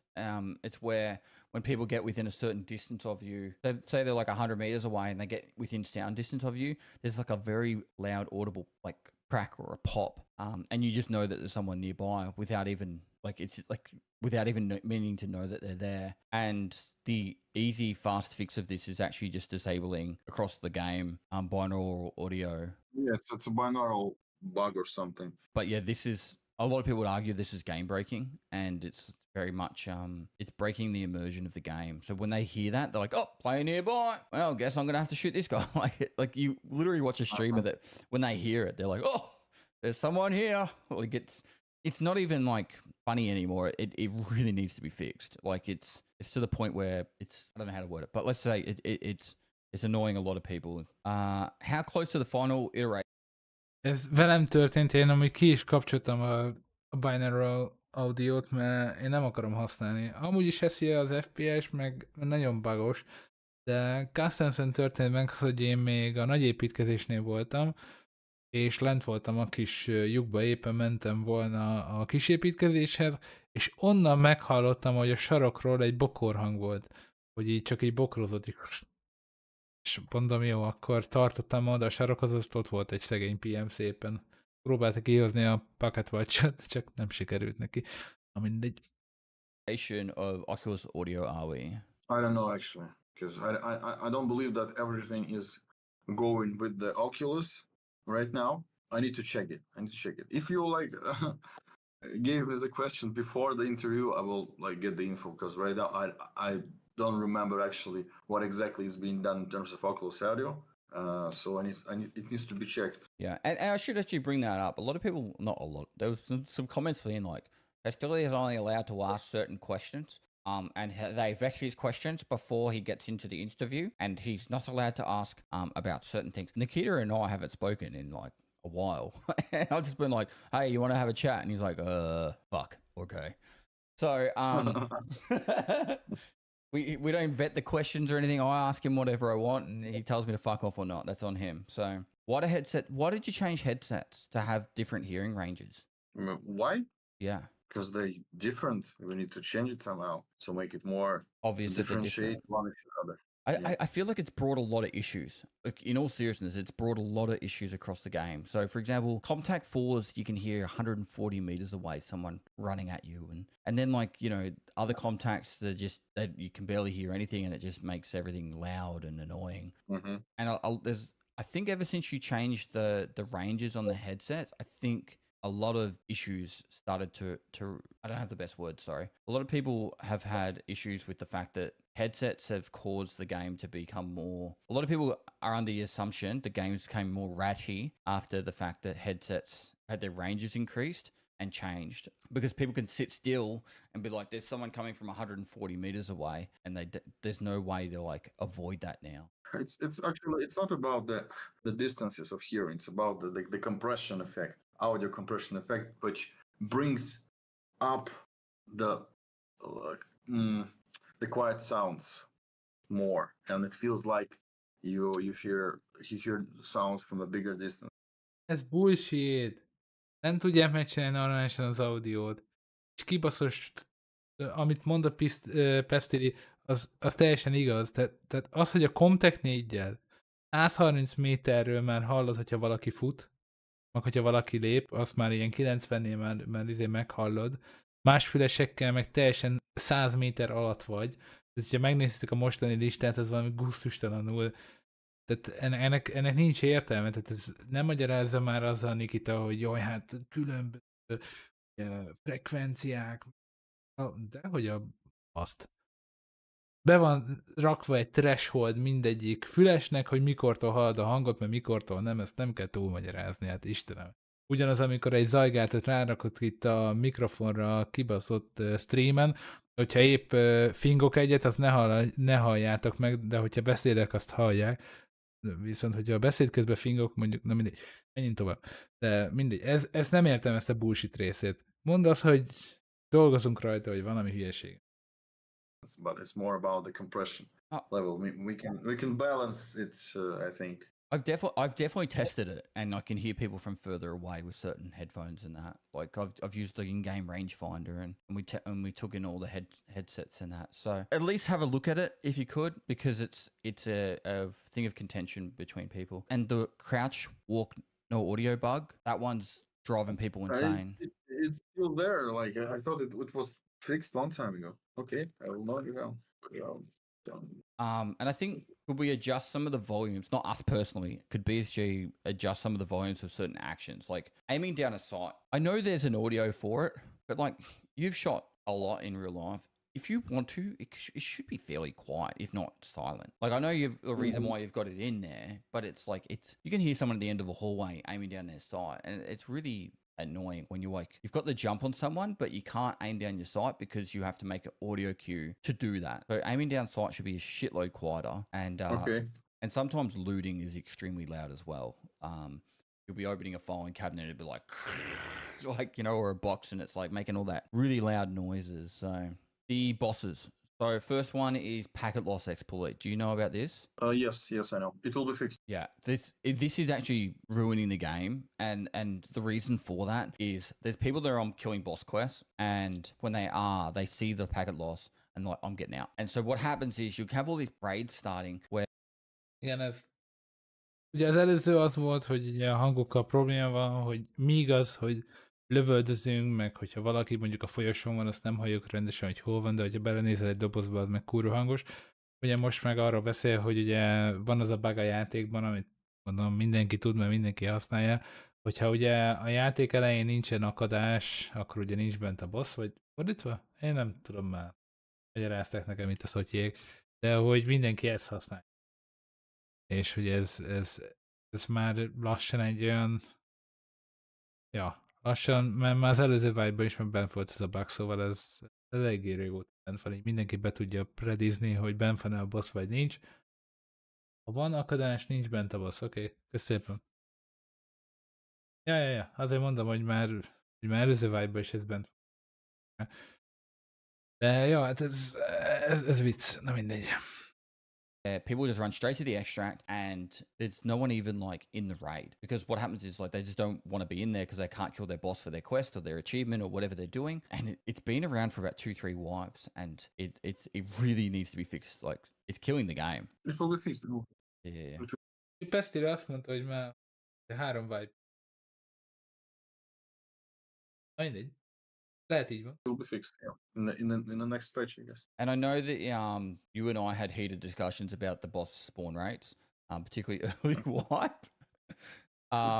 It caused a very large bottleneck, this wipe, having the boss spawn rates that low at the very start of a wipe. I know you've got different opinions on this, and I'm not trying to tell you how to make your game, but it needs to be much higher earlier on, because what happens is everyone does all the other quests, then all of a sudden everyone is now on the boss killing quest. And then if you either on your first quest where I need to kill Reshala and get a golden TT, and then there's someone else farming Reshala for 15 kills, and then someone else is trying to do their snowball quest, all of a sudden you have like 40 people, not that's exaggeration, you have like 5 people in a raid trying to kill the boss. So even if the boss spawn rate is like 20 or 30%, with 5 people running at it, even if you're the first person there, like you still got a 1 in 5 chance to be the first person to kill the boss. And it can become very frustrating for people trying to kill bosses. So I just want to emphasize the fact that boss spawn rates being low early wipe really do cause a lot of bottlenecks and frustration for players. All right, moving on to scavs and player scavs. Player scavs spawn in way too early, particularly on the map Streets and Lighthouse. And like I literally saw someone tweeting, on Reddit saying someone's upgraded their computer so they could play Streets, and then they were like, I scavved on Streets for the first time, and it was amazing. And then people were like, welcome to our map. Like Streets is more scav players than there are like PMCs most of the time, because they just overwhelm the map. So can it just be like a base, like make it so the first 15 minutes there's no player scavs, or just very small amount? Because even Lighthouse, you're trying to kill the water treatment plant. Like you spawn into Lighthouse, you finally get over to the water treatment plant after killing a couple of players. You start clearing the water treatment plant, and then all of a sudden you've got 5 player scavs like charging up on you, and they can run straight up to the rogues. Pontosan, Streets of Targon is ugyanez megy, hogy már 44. percnél bent vannak a scav playerek. Konkrétan beélettem hátul az új részen Streets of Tarkovon, és 6 percig vártam az ismerősömmel reconnectelnie kellett, és az alatt az idő alatt megjelent előttem 2 darab scav player, ott futkároztak, mentek lootolni.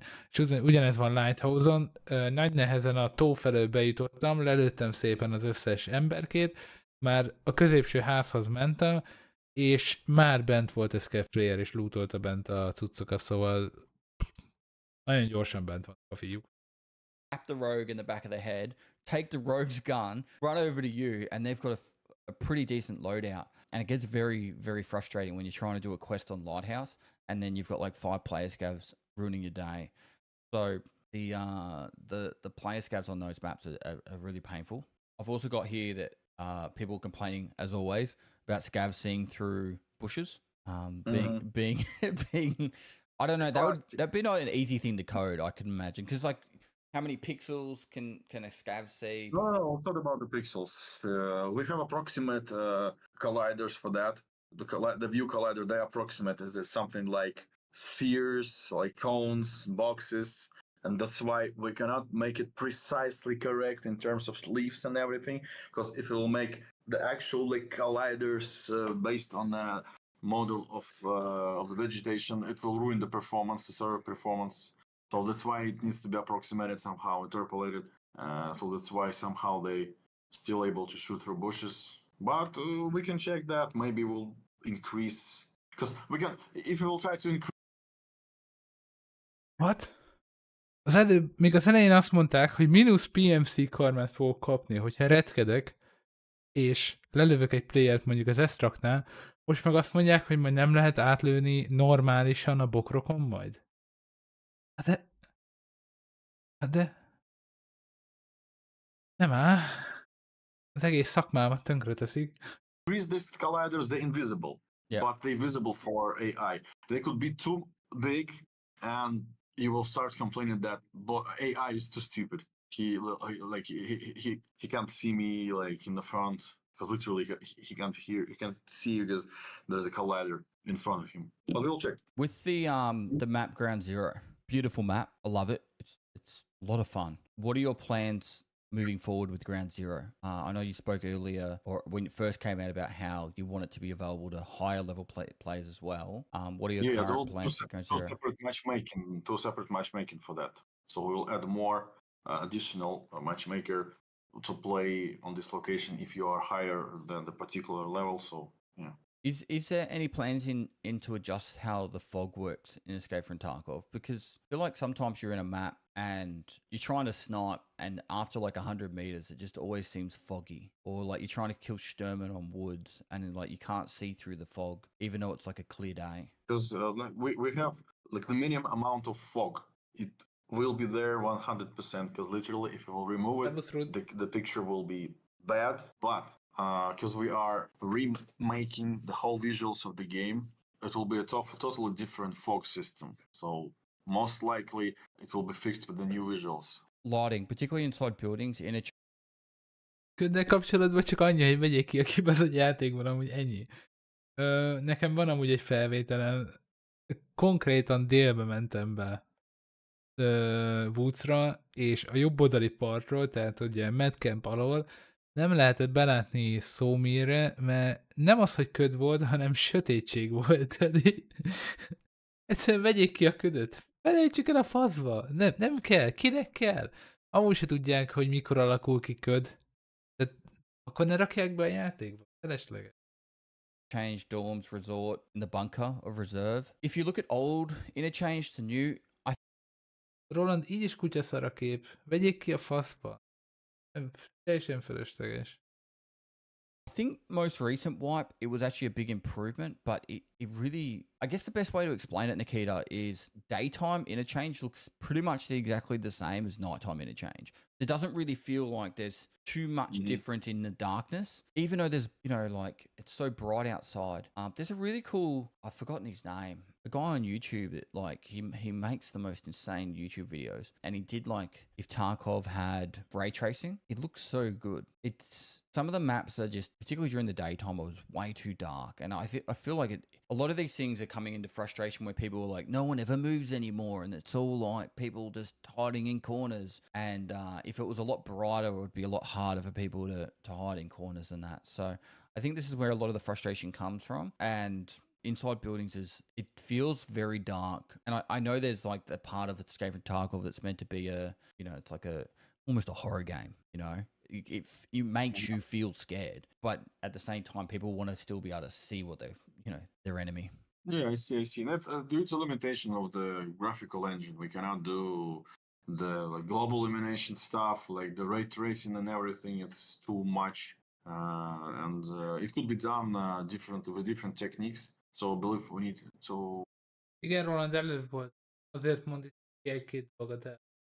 De interchange-el kapcsolatban, meg egy játékkal kapcsolatban azt kéne amúgy elérni, és amúgy biztos nem fog neki sikerülni, mert ugye most is mondta, hogy limitáltak a lehetőségek az ilyen fény részletességnek ugye a megmutatása a játékban, a kivitelezés, de az ilyen épületekkel is főleg ugye interchange-el az a gond, hogy ugye tehát, hogy ott kéne világosnak lenni az épületnek, ahol ugye besütnek tehát ahol besüt a nap, ugye más helyeken meg ugye lámpafénynek kellene lennie, de alapvetően az összes sötét épülettel valahogy azt a hatást kellene elérniük, hogy mikor első nap bemész, akkor még, tehát hogyha mondjuk kint tudod dél van, és befutsz a mélygarázsba, akkor oké, full sötét minden, mert érted, az tök realisztikus. De azt kéne elérniük, hogy szépen, ahogy már bent vagy az ilyen sötét helyeken, mint a való életben is, utána azért megszakod a sötétet, érted? Így hozzászokik a szemed, és így látsz. És ezt kéne elérni a játékba, és ez kurva jó lenne, hogyha ezt így... Igen. De... mindegy. Reméljük, hogy ezt a hatást majd elérik, mert akkor kurva jó lesz minden épületben a fényhatás. Nagyon, nagyon baszó lenne. Add another pass of the lightning in the interchange. All right, so labs. Some people asked, could you put a level lock on there or a quest lock? Is it something that you'd be interested in doing? So, you know, like instead of it just being get to level 15, you get a labs key card from the flea market, you can jump in there. But maybe around the same time you get the samples quest where you've got to get the stims. So at least that way, I guess what people don't want is they don't want that level 15 account that's a cheater to jump into labs and ruin their game for them. They want people who are actually going into labs to be legitimate players. And so therefore, if they have to do some questing first, then it's less likely there's a cheater in labs. I think that's where the frustration or this question comes from, less than they want labs to be harder. Because I think primarily they want everyone in labs because that's where the PvP happens. But at the same time, they want to reduce the chance of a cheater being in there. I'll put that into the universe. Do what you want with it. The map Lighthouse hasn't really had much touched on it since it was released. It's probably one of those maps that caused a lot of frustration for people because of how linear it is. Do you have any plans to do any rework of Lighthouse, or is it on it's pretty much where it's at? Az első kérdés az volt, hogy lapsre jön-e valami level cap, vagy valami quest cap. Már megint jókor állítottam meg amúgy a képet, elnézést Nikita. De a lényeg az, hogy ezzel kapcsolatban, hogy ez tényleg jó lenne, hogy mondjuk ne engedjenek be mondjuk level 40 alatti playereket, vagy akik nem csinálták meg a sample-t, vagy ilyesmit, csak utána mehessél lapsre, hogy tényleg ez rengeteg sok csalót ki lehetne úgymond szűrni, tehát mármint, hogy nem tudnának bemenni magára a mapra. Ugye a következő kérdés meg az volt Pestylynek, hogy lesz-e valami átdolgozás Lighthouse-on, mert Lighthouse igazából egy ilyen hosszú vonal az egész, és hogyha neked basementen van dolgod, tehát a víztelepen van dolgod, de beéledsz az alagúthoz, akkor a playereknek a 90%-a kifut a gecibe, vagy éppen kigránátozza magát, szóval jelenleg eléggé fos ez a pálya. Ha meg középen éledsz, akkor vagy hátulról túrnak le, vagy azok, akik még előbb be akarnak menni a telepre, szóval eléggé fos a pálya ebből a szempontból. A bereseknek meg hát még szarabb. Ők nem tudnak bemenni a tó felől, nem tudnak bemenni a part felől normálisan, nekik folyamatosan riszkírozni kell, hogy sikerül-e kiszedni a normálisan a rúgot a toronyba, vagy nem. Aztán meg elkapnak éppen egy ott száguldozó őrjáratot, azok meg... Na mindegy, szóval hál' Istennek én vagyok, Juszek. Na mindegy. Szervuszom, hogy törpe, vagy törped? Vagy bocs, torpedod. Nagyon pici a chat, nem láttam. Well, we didn't plan to add anything to that still, but I don't know, maybe in the future. This was like 3,000 comments, messages I read. And I tried to just focus on the ones that made people that stood out the most. And so they just want to be heard, Nikita. That's the main thing I'm trying to emphasize here is like if I was to put everyone in a room and you know how you have someone stand up and put their hand up and say, hey, Nikita, favorite breakfast cereal. Like this is kind of like I went through all that shit just to find these questions, and so it might be getting a bit dry, and I do apologize for that. But people just wanted to be heard, and that. So it's up to you. We can call it here, and we can go through the second half next week if you want. We can do it. We can do it this week. I don't know. It'd have to be like a couple of days. Thursday, maybe. Thursday, yeah. Our favorite day of the week. All right, guys. So we wrapped up the first half of the recording. 2 or 3 days later, the next part of the recording begins. Also, the patch, I think 14. Go. So the next thing that people brought up was sites. Some of the eye reliefs are actually. Pestylynek egyre rosszabb lesz. Meghírűzti, de nincs. A Discordnak a képenyé fogi az egész kép. He's still really bad. And some of the magnifications just like pretty much unusable. You know, like Azért, mert messze vagyok a mikrofontól. De nem mondok semmi fontosat, nyújj. Csak magamba beszélek. The Nightfall site that's like a 12 by 50x or something, and it sits there somewhere around the 25x. There's literally no opportunity to ever use that because the way you've done it is you've got like either like say 1x or 4x. You know what I mean? Because you don't have it, so you can like you used sites before, like you can variable in between the 1 and the 8, and you could go anywhere in between. If you could look at doing just some of the eye reliefs in particular, and then also, and if you need me to find a list, I could probably get people to give me a list, but of the sites that have bad eye relief, and then also that some of the magnifications are just unusable. So at least then it'd be cool to have one of those big sniper sights and actually be able to use it, or at least have a variation in there. So it's might be 25x, but then it's also like 7x. You know what I mean? A lot of people want to know more about the hideout. Are there many more areas to be added? And what will it finally look like when it's complete? We will add more stuff, like several new areas, like even the special areas. And also the hideout will be used as the place for adding like new stuff, new areas, linked only for the DLC. For example, the clan DLC will add additional room only for clan areas, clan zones, clan units and everything. So yeah, it will be used as like this kind of big hideout for everything related to the DLC, future DLC, and the game itself. People have been asking.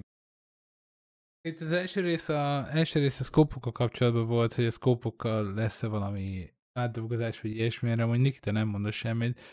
Ugye szkópokkal jelenleg tényleg az a bajom, hogy nem lehet normálisan a zérót állítani, ezt már azt hiszem egy korábbi Arena streamben elmondtam, hogy egyszerűen vicc, hogy 50, 100, 150, 200, tehát főleg az ilyen nagyobb, ezeket a drága szkópokat, a Schmidt-Bender, a Razor, a Voodoo, tehát hogy ezeket miért nem lehet, hogyha tényleg sniperolásra használod egy sniper fegyverrel, akkor miért nem lehet szépen pontosan beállítgatni, mondjuk görgővel a zoomolás részét is. Tehát hogyha a scope 1-től 8-ig szkópol, akkor nem így váltod a való életbe se a szkópot, tehát 1 és 8 között, nem így tekergeted.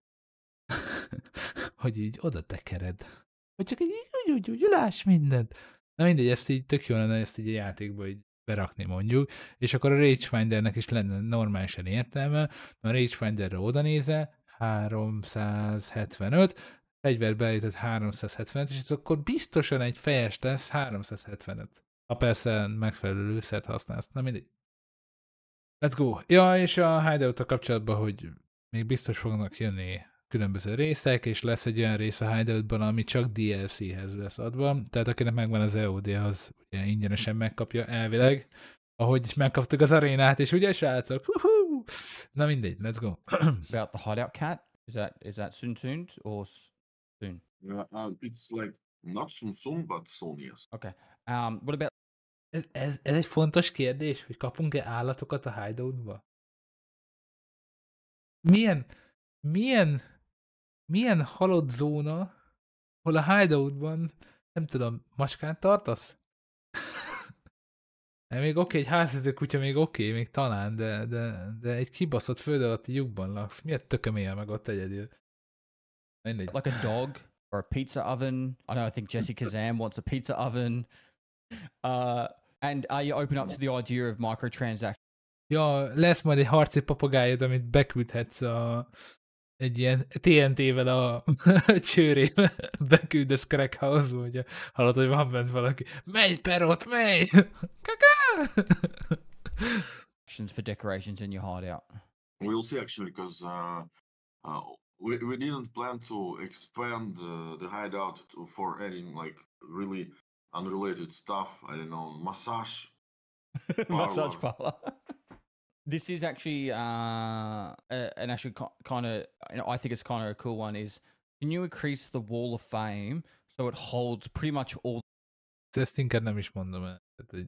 items needed for collector? Because like the Dr. Disrespect's armor, or like the plague mask, or the food, like General Sam's soft drink or can, whatever it is.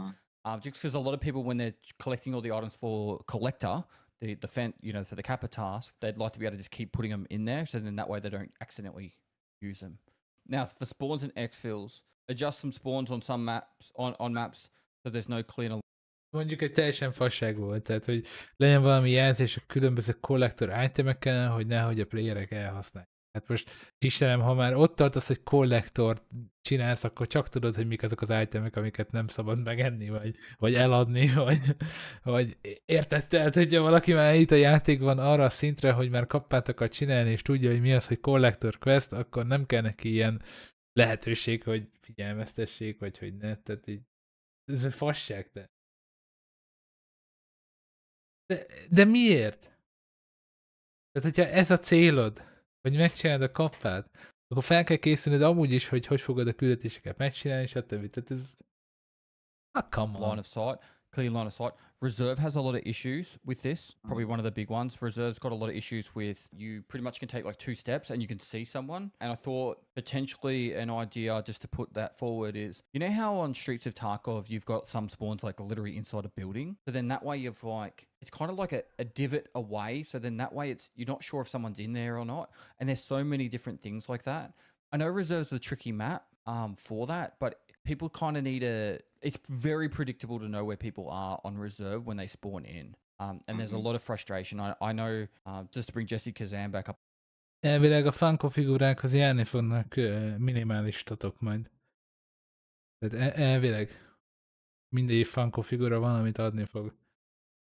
Mert amikor Risi Collector bejutott az arénába, akkor ugye Rizinek, tehát ugye a Rizi presetnek az egyedüli passzívja az, hogy ugye sokkal több pénzt kapsz. És ezzel kapcsolatban a Q&A-be mondta Nikita, hogy ugye az ilyenfajta passzívok majd be fognak kerülni a játékokba is, mint ugye ilyen item szintű dolgok. Szóval szerintem a fan konfigurák később adni fognak passzívan valamit. De kupszik, kaptunk. Ebben az évben megjelenik a játék. Amint év végén elvileg. Tehát júniusban lesz egy wipe-unk, év végén lesz egy wipe-unk, és valamikor itt, valamikor ott elvileg megjelenik a játék, és hogy tényleg most ezen dolgoznak 1200-300%-kal, hogy megjelenik a játék. De nem tudjuk, hogy mikor. De kapni fogunk egy roadmap-et majd a következő wipe-a kapcsolatban, hogy mikor, szóval reméljük a legjobbakat.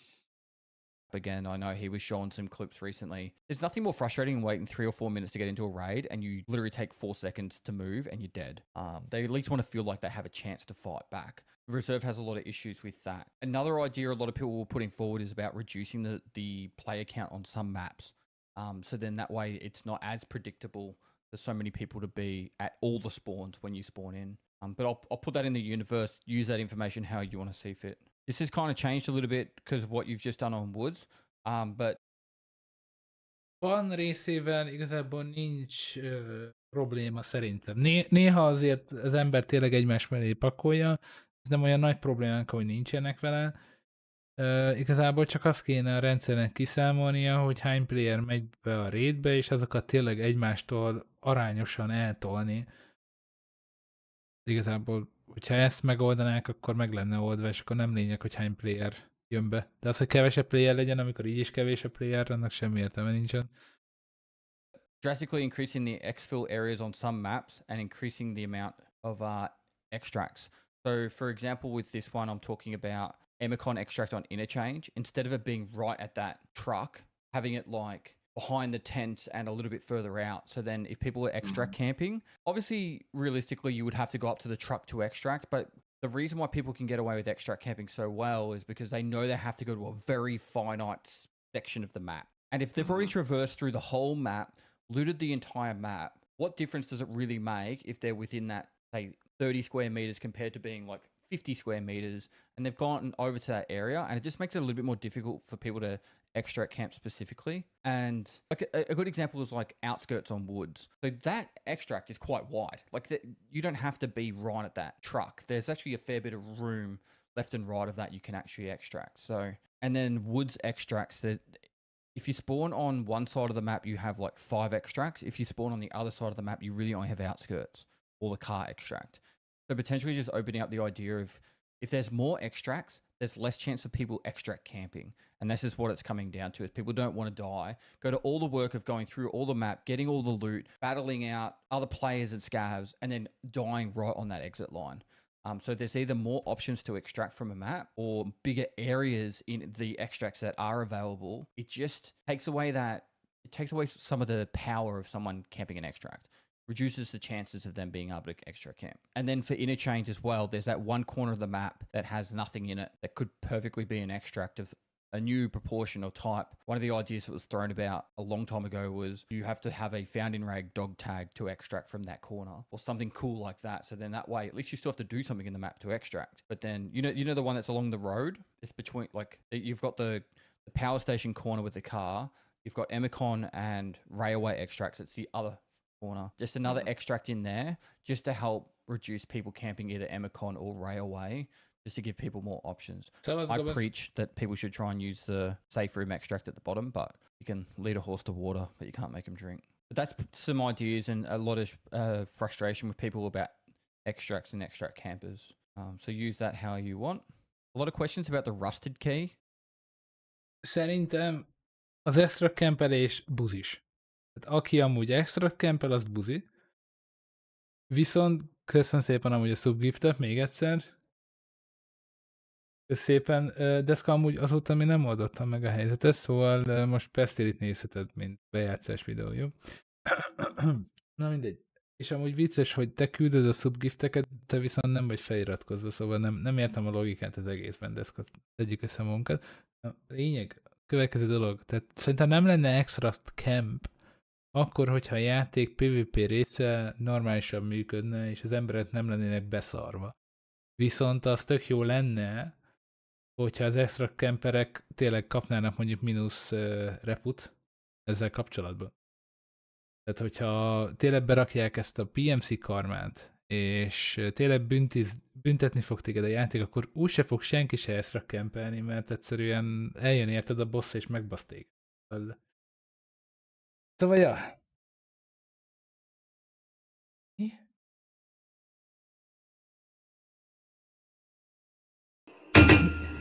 Mit ittatok? Mit ittatok? Na, menjünk tovább, mert nem fogunk végezni, srácok. Köszönöm szépen még egyszer a subokat, meg Deszka, meg... Ja, hogy... Ja, most látom a plot twistet. Oké, most már leesett. Na, menjünk tovább. For streets, you made that room that had the really awesome... Nem erről beszélek, Roland. Arról beszélek, hogy nagyon sokan azért exit campelnek, és ezt tudom, mert amúgy, hogyha bemennének fájtba, nem tudnának érvényesülni. Érted?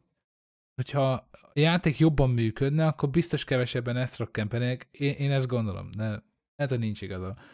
Tehát érted, hogyha tudod, hogyha bemész és tudsz normálisan lövöldözni. Mert nagyon sokan azért extra campelnek, mert úgyis RNG a PvP, tehát nem biztos, hogy átmegy a golyó, ott van a lag, az FPS lag, a desync, minden kutya fasza. Akkor nem könnyebb lefeküdni a kibaszott padlóra és megvárni, ameddig oda jön a Chad, aki amúgy is megölne bent interchange-en, te meg itt végre lebírod büntetni azt a faszapót, hogy csak úgy tarkon lövöd, amikor éppen számol kifele. Tehát, hogy az emberek, érted, vagy így vezetik le a frusztrációjukat, mert bénák, vagy mert lusták, vagy elmennek cheatelni. Szerintem mondjuk az extraktolás az még ebben a formában még mindig jobb, mint hogyha elmennék cheatelni, szóval ja. De viszont az tényleg tök jó ötlet, hogy legyen több extrakt lehetőség, és akkor kevesebb lenne az extra cam, mert azt is értem tényleg, hogy valaki végig túrja a interchange-et, tényleg kihozza a lootot, megküzdben mindenkivel, és valami kis patkány gyerek meg a bokorból egy darab hedivel eltünteti a picsába, érted? Szóval ez is szarérzés. Mindkét oldalt megért. Some key spawns in there, and now no one can seem to find the key. It's very, very, very rare. And then when you get in the room, there's nothing in there now. So, or it's nearly nothing in there. People questioning what happened to the rusted key. People saying that Streets is such an amazing map for loot that the other maps have kind of lost their charm when it comes to loot, and that it'd be nice if some of the other maps just got a bit of a buff to loot. And a good example is how Shoreline's new area is actually very valuable. And people have realized how good that is. And so like that kind of made Shoreline, so it wasn't just resort that was good or the village area. You had another section, but having extra like loot, more valuable. Kupszi, amit írsz erre, csak annyi, hogy a VOD az majd fent lesz itt Twitch-en is, meg fent lesz majd YouTube-on is.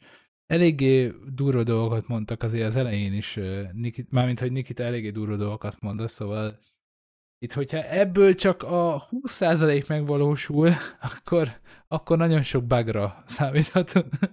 De, mint ahogy mondtam, az, hogy kiadják a játékot, nem ad hozzá semmi se, és szerintem még rosszabb dolog, mert még jobban le fogják húzni a játékot, mert hogyha ugyanolyan, úgymond rossz lesz, mint most, és akkor már nem tudnak azzal takarozni, hogy ez egy béta játék, értitek? Szóval ott már tényleg oda kell tenni a lőcsöt, és megmutatni, hogy mekkora, és mennyi az annyi. Ott már nem tudod azt mondani, hogy jó, hát még ez béta. Szóval ez nehéz dolog. Areas on all the maps, or at least more valuable loot spawning on all the maps, would make it so Streets wasn't the money-making map, or the main money-making map. Hideout crafts. So you've made it that... Igen, amúgy fogok, tehát lesz volt, Veki. Minden lesz. Minden, mint a mesékben. You have to complete a considerable amount of Lightkeeper quests to unlock the Ledex craft, the Vertex craft, and stuff like that. By the time you get these crafts, there is literally nothing in the game you need those Ledexes or Vertexes for. So it kind of makes that whole, like, why does it even matter to unlock those crafts? And that when the Ledex craft was available earlier, you would actually be able to craft a Ledex for your therapist task, private clinic. So there needs to be, or it would be, we'd like it if there was more reason to either make these crafts. So either there needs to be a reason to have Ledexes later on, and Vertexes, etc., or these crafts need to be available earlier. So there's actually a point to have the craft. Global trader limits, people hate them. They really... Igen, ebbe is Pestylynek igaza van, hogy jelenleg a hideoutban a különböző craftokat arra használom én, hogy magát a crafting skill-t kitoljam. De a craftolásoknak semmi, tehát főleg későbbiekben, tehát ilyen level 30, kivéve ugye a töltények craftolása, azon kívül máshol semmi értelmes dolgot nem tudsz magadnak craftolni, amit folyamatosan használsz. Oké, mondjuk csinálsz a med tabletből csinálsz ifakot, az ifakból csinálsz afakot, és akkor tényleg azt viheted magaddal, az oké. Lőszerek is oké. De a többi része meg ilyen lófasz. Az, hogy mondjuk egy normális armort lekraftolja a lavatoryba, az olyan dolgokat kell odavinni, hogy a vibe-ban nem lesz mondjuk 5 darab összetört korundod, amivel csinálsz egy jó korundot. Ilyen nincs.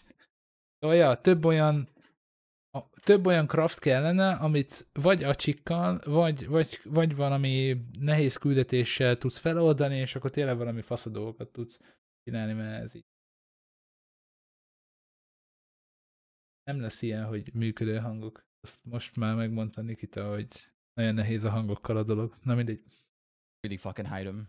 It's very frustrating. Say you've got 2 hours to play for a day, you log in, something's sold out, and it's 3 hours to reset, and you can't even get it. Or if when something does reset, it sells out instantly, and they've never had a chance to do it because there was only 100 available or something like that. A quick fix would be doubling or increasing some of the stuff that buy out. Kupci, ez egy nagy hülyeség, ez a csalók megveszik a játékot, meg hogy ebből van pénzük a izének. Nagyon, tehát nincs, tehát ez nem, tehát, hogy mondjam ezt, hogy ez nem reális dolog, hogy nem ezért nem foglalkoznak a csalókkal. Tehát, és hogy, mert valaki még más kommentbe írta, hogy hogy ebből van hogy gusztustalan, hogy a BSG-nek ebből van pénze, hogy a csalók megveszik újra a játékot. Nincs ilyen. Nagyon elenyésző az a szám, ami ténylegesen így van. Tehát ott van rendes elérhető adat, hogy mennyi volt a player szám 2022-ben, 23-ban, meg 21-ben, azt hiszem a 24-es még értelemszerűen az még nincs meg. Meg lehet nézni, hogy mennyi player volt, ha abból leszámolod, hogy körülbelül mondjuk a 70% megveszi az EOD-t, és akkor nézed, hogy havonta mennyi embert bannoltak le, 10.000, 7.000, 9.000, stb. Hogyha ezekből mondjuk a fele megveszi a játékot újra, vagy mondjuk a 80%-a, akkor is elenyésző az a szám, ahhoz képest amennyi player megvette a játékokat valamilyen formájában, szóval ez nem. Bizonyos mértékben ez egy bevételi szerzési lehetőség, de hogyha erre épülne csak a játék, akkor Nikita most egy panelházból beszélgetni Pestylyvel konkrétan. Amount available, or I think the thing that everyone really would like is personal limits over global trader limits, or something along the lines of that. The blue folder, like the blue intelligence folder for the Lightkeeper task, that's skyrocketed in value because it's got such a low spawn rate. I think it's at like 30-something million each, and you need 2 of them. Either are more ways to acquire this item, or... Mondjuk még életemben nem láttam azt az item. Én így vagy fel, láttatok ti már amúgy Blue Intelligence folder-t? Én még csak képen láttam. De ja. De kupszi termelnek elég pénzt ebből. Tehát abból, hogy az emberek veszik a mikrotranszakciókat, veszik a játékot, jönnek folyamatosan az új játékok, az épp elég pénzt, tehát nem ebből fizeti ki a fejlesztőket a BSG, tehát nem ilyen egyik napról a másikra élő cégről beszélünk, tehát azért vannak itt bőven ott anyagi hátterek.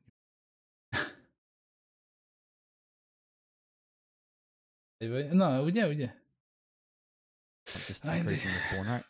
Ability to add items to a wish list for the flea market, and it would give an item in raid as shown it's needed. So you've already got, in the current way the game works, is you can right click any item in the game and say add to wish list, and people would like it. If you did that, then when you go into a raid, it would have that item. When you find that item, it would have like a little icon to say this is on your wish list. So then people that are trying to find items in the game, say they're doing like they're trying to find an item for their hideout or for a quest coming up, that they can actually mark certain items that they want whilst they're running around and looting and stuff. Did you ever play any games like Fallout? Yes. Yeah, there's like options in like Fallout that are very similar to that. I think it was like markers needed, I think, in Fallout.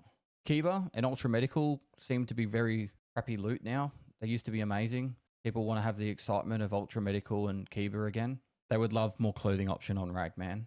I'll just, you can do what you want. Ezek ilyen apróságok, semmi fontos jel. That's the plan. This was actually really cool. Megnézem, hogy milyen topikok vannak lent. Mondjuk a Newgans az érdekel. Hát hallgassuk tovább. Cool idea. Do what you want with it. Potentially reworking how you get colored key cards for labs. Like you can still have it. There's a chance to get one off a boss in a pocket or whatever. But they really like the idea of Colleagues Part 3, where you actually get that option to get a black key card if you want, or you can, do the other, like by killing Sanitar, and maybe having some more quests in the game where, hey, if I do this option. Kupszi, amit írsz, hogy teljesen igazad van. Arra gondoljam úgy még bele, hogy ennek a játéknak még sose volt normális reklámja. Ha elvileg kiadják a játékot, akkor már gondolom nem úgy fogják hirdetni, hogy ez amúgy 10 évig egy beta játék volt. Kíváncsi leszek arra amúgy, most írsz, hogyha megcsinálják ezeket a guide videókat, ahol a kezdőplayereknek segítenek, ugye ebből már egy videó már kint van, akkor később lesznek-e ilyen reklámot, tehát hogy bele tudsz-e majd futni mondjuk 2 darab Instagram poszt között egy ilyen Battle State Escape from Tarkov, gyere és próbáld ki a játékot videót. Tudjátok, ezek a ilyen kis rövid videók, mint ami a World of Warcraftnál volt, vagy ilyesmi. Hogy nagyon kíváncsi leszek, hogy lesz-e neki reklámja. Tehát normális reklámja a játéknak. Szóval azt amúgy bírnám. Na mindegy. I could get a green key card, or if I do this option, I might get a violet key card. And then that way it kind of gives, you get the option of what path you want to go down to. It's like choose your own adventure. But you'll miss out on something, but you'll get something else instead. So they actually, there was someone brought that up saying it was a really cool idea. That's everything I got for looting and loot. You want a list of new guns that the people want to see? You like guns, don't you? I don't know, like there's a lot of guns already and they'll still... Famaszt a népnek, én már ezt mondom, hogy nagyon régóta, légy és rakjátok már be a kurva famaszt. A lot of things. People want to know what guns are coming, but I'll give you this. Actually, I'll let you go first if you want to announce any guns or say any guns that are coming. Just a second. Yes. People would love to see an M249, so a 5.56 like belt fed, because I think we've got like the RPD in that already. M82 Barrett, your sniper. Obviously, all the British people would love to see an SA80. The Bison, PP Bison. I'm hoping to hear a planned one. That's all the people said. Oké, a PP Bison mondjuk egy 50-es vagy mondjuk egy 70-es tára eléggé fán lenne. Azt mondjuk tényleg az jó pofa. Az jó pofa lenne. Some middle tier and nektek amúgy milyen fegyver hiányzik még a játékból, amiből hogy tényleg igazán nyomnátok? Ilyen favorite fegyver, ami hiányzik a szíveteknek. NVGs. I actually really like those blue ones you've got in the game, but just some more variations in NVGs. And there was a lot of people asking to smoke cigarettes. Like, surprising amount of comments. Smoking cigarettes and vapes. If you want to go down that path. That's it. Isten. ilyen hülyeséget komolyan, hogy lehessen raiden belül szívni cigit, meg vibe-ot. Viszont az éjjellátókkal kapcsolatban tényleg, én nem szeretem a zöld szint amúgy. Én szeretnék kéken látni, vagy vörösen mondjuk. Ez sokkal jobb lenne. Zöld, az pont irritálja a szemet, amúgy. I've got 4 guns and stuff. Do you want to say that if there's any guns coming up in the next patch or wipe or whatever, I'll save that for a Tarkov TV? Something is coming. I'm not sure what is coming. Most likely, I will show it in Tarkov 2, so I don't have any information what's going on. Cool. But I think something, they have some build fit will be in their new one, but I'm not sure which exactly. I'll leave that for the people to guess. Servers, someone was asking for an Alaskan server or a server for Alaska. Sure. And then some people from South America. Hogy kinyílt a szeme Nikitának, amikor megkérdezted az Alaska szervert, ugye?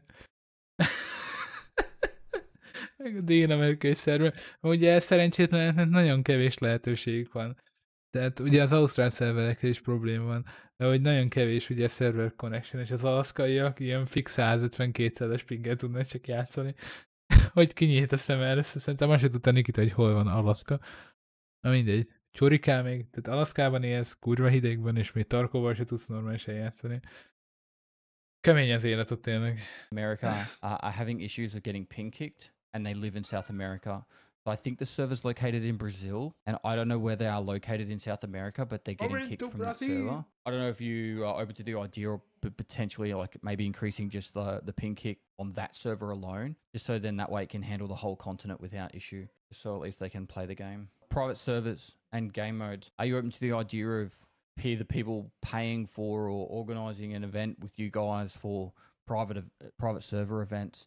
I know Path of Exile does a lot of this stuff where towards the end of a wipe, they'll host like special leagues called gauntlets and stuff like that. And then, you know, like they might be able to invite like a certain amount of people to be a part of the event. Maybe something that we can bring up with Dimitri or someone in relation to hosting events. We're definitely not interested in earning money from it, because literally it's nothing.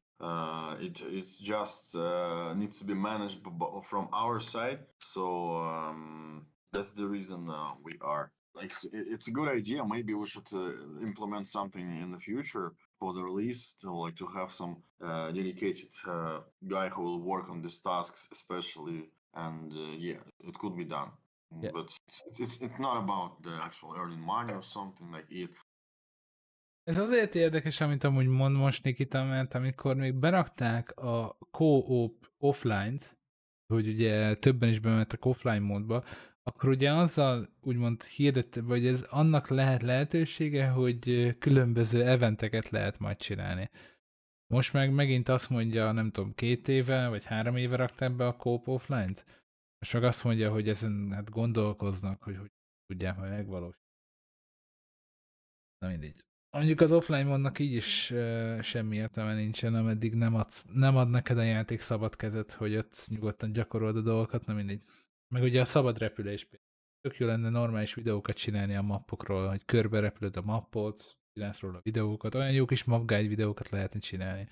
De most meg hogy néznek ki a mostani map guide videók, hogy így sétálsz, és akkor mutatod, hogy ez house. Na mindegy. And it's not that simple, like, okay, and you go ahead. No, we need like to build like kind of infrastructure, tools, and everything for that. So, but it's not done, and as you can understand, it's not important right now. I am in discussion with Dimitri about trying to host a hardcore event. Azt üzenem Matrixnek, hogy Matrix még magyarul se tudsz, szóval neki úgyis tök mindegy. Because there's a lot of interest in it at the moment, so hopefully we can work something out that will give some infrastructure there. Like the single cases are totally okay. Like if you need to do something customized for the single event or something, it's good. But to have like kind of open thing for not everyone, but at least for a wider audience, some kind of tools, some kind of like servers ready to go. That means that it needs to be done in many terms. Yep. We need to actually do that. All right. So moving on to events. How do your in-game events come to existence? Do you have someone who plans and organizes them all, like a games master that goes, all right, they're going to do these events over the wipe and it's going to tell this story, or people just want to know more information on how you decide on running an event? So basically, it's the same thing. Like every single season, we just select a really big like amount of different events, like a big list. Then we iterate them, remove what's like hard to do or just stupid, and we kind of lock this in, and that's it. Starting to work towards it is. Ugye itt a kérdés az volt, hogy van-e terv arra, hogy megmutassák, hogy milyen eventek fognak jönni a játékba. Ez amúgy tök jó, de amúgy mindig várható, hogy mi lesz. Viszont az nagyon jó lenne, hogyha az embereknek kiírnák azt szerintem, hogy mettől meddig fog tartani. Ha bejön az event, akkor írják, hogy oké, ez az event egy hétig fog tartani. Ne az legyen már, hogy valaki egész héten dolgozik, hétvégére odaesik, azt már szombaton délután vége van az eventnek, azt nem tudott semmi se csinálni benne. Vagy elkezdi az eventet, mint ugye a Secrets of Labs-es küldetésorozatot, vagy mi volt annak a neve? Terror Group? Valami nem tudom milyen. Tehát, hogy elkezdte valaki a közepén, nem volt kiírva, hogy mikor lesz vége, meg ilyenek. És eljutott a küldetés közepéig, már ment volna tovább, és akkor hirtelen vége van az event. Szóval ezeket így írják már ki. Ugyanez volt a mostani Springes event is, hogy a Bonfire-t még be se gyújtották meg semmi, jött egy patch, és utána ennyi ki is vették az eventet. Szóval hogy így ezt a részét, amit le lehetne normálisan is kommunikálni, hogy oké, srácok, ez 2 hétig fog tartani, vagy valami ilyesmi. Legalább akkor azt is tudja sok player, hogy akkor arra 2 hétre nem kell jönni játszani. Nagyon sokan utálják ezeket az eventeket, amúgy megértem. Like big events, the events just before, and events which are kind of repetitive every single year. That's the Halloween and everything, and that's it. We kind of, because it's not like we are inventing those events on the go. It's more like they are established already at the start of the year even, and just it, because literally we like select them, we pick the dates, and we need to actually develop them. So that's it. And when it's ready, we release it. When we increase the amount of events towards the end of wipe, because literally, in the end of wipe, people are like kind of bored and need to do something. So we run the like more intense ones, the game-breaking ones. Game-breaking ones, yeah. We've seen global events in the past for people to take part in. Could we get some events that are like USEC versus bear style, like a race to doing a certain thing or killing a certain amount of the other faction, or just something to put a bit of competitive between the bears and the USEC? I think people would find that very... Igazad van, Kupsi. Viszont itt is, ahogy most mondod, hogy úgy rakják be az eventeket, amikor éppen látják, hogy már működőképes, meg látják, hogy kész van, mert le tudják egyáltalán programozni, akarok ebbe. Simán el tudom képzelni, és biztos vagyok benne, hogy, és ezt már egyszer elmondtam, hogy Nikita és Pestylinek, hogy a wipe-okat úgy rakják be, ugye a patch-el együtt, hogy éppen el tudnak vele készülni, és amikor már érzik, vagy tudják, hogy ez most működőképes lesz, akkor basszák be ugye a wipe-ot is. És hát így se szokott amúgy nekik néha amúgy sikerülni, szóval... Ja. Tehát ja, hát ez most az, hogy nincs elég ideje az embernek játszani ezzel a játékkal, hát ez most, ez ilyen dolog. Mindenki felnő egyszer, tudod. Nem mindenki lehet 24 órás streamer, meg hasonló dolgok, szóval ezt le kell nyelni, tudod. Ezért kell kriptóba fektetni a pénzt, aztán milliómosnak lenni, ezt lehet otthon maradni, tarkózni egészen. Very fun, and maybe like having a reward for the winner, maybe like, I don't know, bonus 5% XP or something, or 10% XP for a week, or, you know, like something just for bragging rights or whatever, you know. And then I think people really like the cultists, but they don't ever get to see them in general. So more events that actually involve the cultists would actually be kind of cool as well. That's on my list of what people have asked for. The last 6 questions. Kultistákkal kapcsolatban annyi, hogyha valaki tényleg a kultistákat keresi, akkor megtalálja őket. Szóval amikor egyik vibe-ba eventen kívül próbáltuk farmolni őket, azért össze lehet őket kapkodni. Tehát megvannak a megfelelő mapok, meg a helyszínek erre, tehát ezzel nincs probléma. Alapesetben mert nem is akarok velük találkozni, szóval eléggé idegesítő egy népség. I've got are all just general questions, and you can explain as much as you like or as little. It's totally up to you, Nikita. What is the biggest technical limitations the game is facing and plans to overcome? The first, it's like visual graphical limitations, and different kind of stuff related to optimizing the game. So basically, it's because the game is too big, too complicated, and we started it without knowing some really specific stuff that we actually understood later, and that's why it's always a really, really hard struggle to actually change something and then go when everything is kind of established. And so the first one is the constant war with our own code, old code, and everything. So it's a struggle. The second one is like the engine limitation and lack of tools, lack of like inner technological stuff within the engine, which already like kind of like a standard in the game industry, but still in Unity it's not even there. The third one, like really big amount of different kind of testing before the release, before the patch release and everything, because literally there's so many systems, functions, subsystems, and everything that needs to be checked. They're all linked together, and every single time when it comes to actual like final testing of the releases of the patches, we need to do more and more testing every single time, and it's like it's okay, it's like understandable, but still it's like kind of big thing that will draw a lot of time. But it's not like limitation actually, because yeah, it's not like limitation. You can get past it. It's not. It doesn't stop. Yeah. Igazából emberi munka, meg az, hogy mennyire akarnak erre odafigyelni. Ugye itt az volt a kérdés ezzel kapcsolatban, hogy tényleg mi ugye itt a probléma esetlegesen, amire ugye próbálnak odafigyelni, és hát mondták, hogy ugye, mármint Nikita mondta, hogy ugye a játéknak az optimalizálása. Nagyon, nagyon rögös az út ahhoz, hogy tényleg normálisan játszható legyen ez a játék olyan formában, ahogy normálisan kellene lenni. Nem mondom azt, hogy a többi multiplayer játékban ne lennének hasonló problémák, lag, meg packet loss, meg desync, meg ilyenek, csak nem tudom. Tök jó lenne, hogyha ebből játék. Biztos máshol is vannak ilyen problémák, mert mindenhol vannak, de na.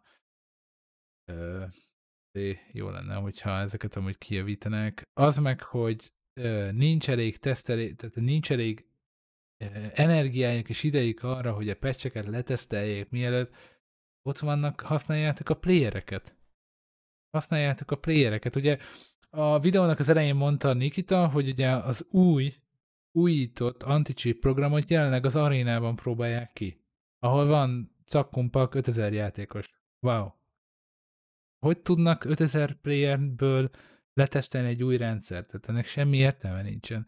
Meg azt se értem komolyan, hogyha kijön a patch, és le kell tesztelni a patchet, ott van az ő általuk megkreált ETS szerver, simán találnának egy másodperc alatt 1000 játékost, aki felmegy és megnézi, hogy minden működik az új patch-sel kapcsolatban, és talán nem fogják kikotyogni, hogy mik az új dolgok. Tehát nem már. Komolyan már. Hát bármelyik streamet megkérdezik, hogy szeretnél ebbe részt venni, és utána te csinálsz róla majd első egy videót, meg ilyesmi, hát írná alá a papírt, hogy megyek. Na mindegy.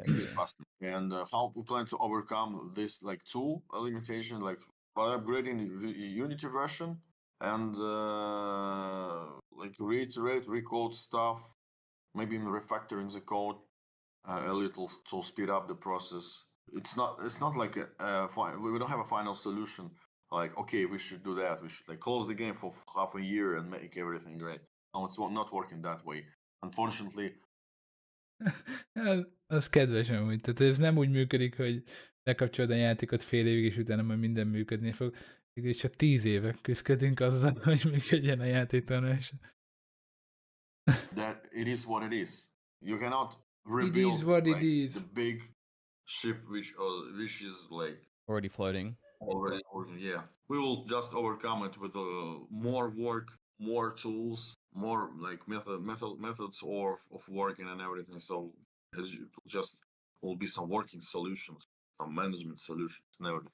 What are your intentions for 2, 5, and 10 years from now for Battlestate Games and Escape from Tarkov? Release the game, make the release plan for DLCs, release the DLCs, start making new game.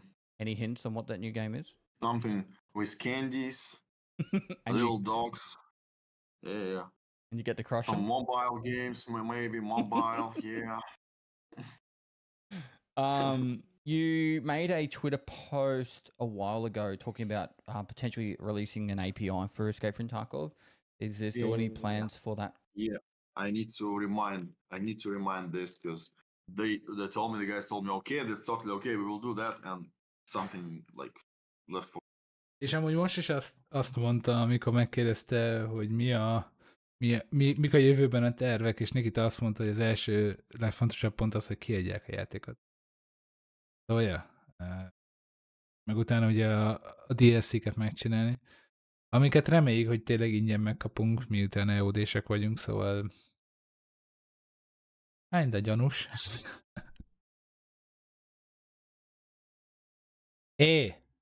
Csak a fény miatt van úgy, jó? Meg én nem kopaszodok, te fasz, hát látsz a csíkot? Én kopaszodok, én csak őszülök. Öregszem már. Forgotten, so I just need to check. Kind of goes into my next question, so I'm sure you can answer this at the same time. Is there an app still planned or in development, or is that once the API is released, you'll let other people just do it? It's still planned. We actually have a working, like, not the prototype, like working first version, but for some reason we still holding it. I need to check it too. I believe we will do that for the release. So we'll release this application. What's the plan for that? Is that more to can you use your hideout in that and craft, or is it like the functionality is pretty big? Like the plans for the functionality are also big. We'll start with something more simple, and then we'll add more stuff to do. Like at least you will see a lot of statistics, a lot of ongoing crafts and everything, the statistics of your matches and so on. And yeah, we'll add some more functionality to that. I need to check like what exactly we've done for this application. Cool. Second last question: is there a benefit to playing? Ami már korábban is mondta Nikita, hogy lesz elvileg mobil applikáció a játékhoz. Amúgy tök jó lenne, hogy néha ki lehetne cserélni a benzint a hideoutban, meg megetetni a macskát, hogyha elvileg lesz majd. Ilyen hülyeséget komolyan hideoutban állatokat berakni, komolyan aranyhalaid vannak az M4-eseid mellett, ahogy milyen jól néznek ki, nem? Ott van a két gépágyú, a rakétavető, és ott aranyhalad a Bitcoin farm mellett. Na mindegy. Bear coming to Tarkov. Because right now, if you're a USAC, you can get away with going closer to light, the water treatment. There will be another faction, like Russian armed forces, so there will be something like rogues for the bears. Is that Black Division or whatever it's called? No, it's like Russian military forces. Okay. RUAF. Cool. And the last question was a random one, but do you have crunchy or smooth peanut butter? I don't have any peanut butter. I didn't eat peanut butter because I don't know. We didn't got used to it. Like it's more like Western thing. really. Like we have sgushonka, you know? Yeah. Sgushonka. That's condensed milk. And that's it. All right, that's all I've got. Thank you so much, Nikita, for giving me your time and everyone their time and hearing our concerns and comments and yeah, just taking the opportunity to talk to us about this stuff. Thank you very much. Good questions, as always. You have anything final you want to say? Last remarks? Smoking is bad. I must say smoking is bad. Okay. Don't smoke. I don't drink alcohol. And don't play too much. Go outside, see what the hell is going on there, and instantly go back. I'm joking, of course. All right, guys, so that is the end. Most srácok, hát jó. Utolsó nagy tanácsa Nikitának az volt, hogy ne cigizzünk, mert ne ígyunk, meg menjünk ki a szabadra, utána egyből menjünk vissza játszani. Na mindegy, ne játszunk túl sokat. Sok minden van. Sok minden van, amit mond Nikita, de amúgy minden Q&A erről szól, hogy sok mindent elmond Nikita, de utána meg hát nem minden történik meg úgy, ahogy meg kell történnie. Én nagyon félek attól, hogy a játék megjelenjen, mert akkor tényleg jogosan az emberek belerughatnak, tényleg most már úgy oda szúrhatnak, hogy na, kijött a játék, és ugyanolyan szar. Szóval erről fog szólni minden videó, hogyha kijön a játék. Mindegy. Én még tökre örülnék neki, hogyha nem jön neki a játék. Ja, és minden maradna úgy, hogy most van, viszont annak tényleg örülök, hogy ez a Prestige rendszer ez be fog kerülni majd a játékba. Az tényleg nagyon fog majd dobni a dolgokon. Na mindegy, ez a videó amúgy felkerül VOD formájában itt Twitch-en, meg majd YouTube-on is, szóval ja. Másik dolog pedig, hogy ahogy már mondtam már nektek, tehát hétfőn, pénteken, szombaton és vasárnap vannak ugye a streamek, a többi napokon meg videókat szerkeztek. Szóval ja, akkor lehet jönni velünk játszani, arénát fogok általában streamelni, mert szeretném úgymond azt a játékot játszani, mert úgy tetszik. Tök jó lenne, hogyha egyes emberek végre kiformolnák a kurva tier 3-at, és nem tier 2-vel kéne szopnom. Na mindegy, másik rész. A lényeg az, hogy mondom, holnap jön a Tarkov hírek videó, tehát ennek a videónak, meg még más témáknak ilyen összesűrített videóformátumon. Aztán ja, jók lehetek srácok, köszönöm, hogy itt voltatok, és találkozunk legközelebb. Mi? Hagyjad már ezt. Na, jók lehetek, ciao ciao.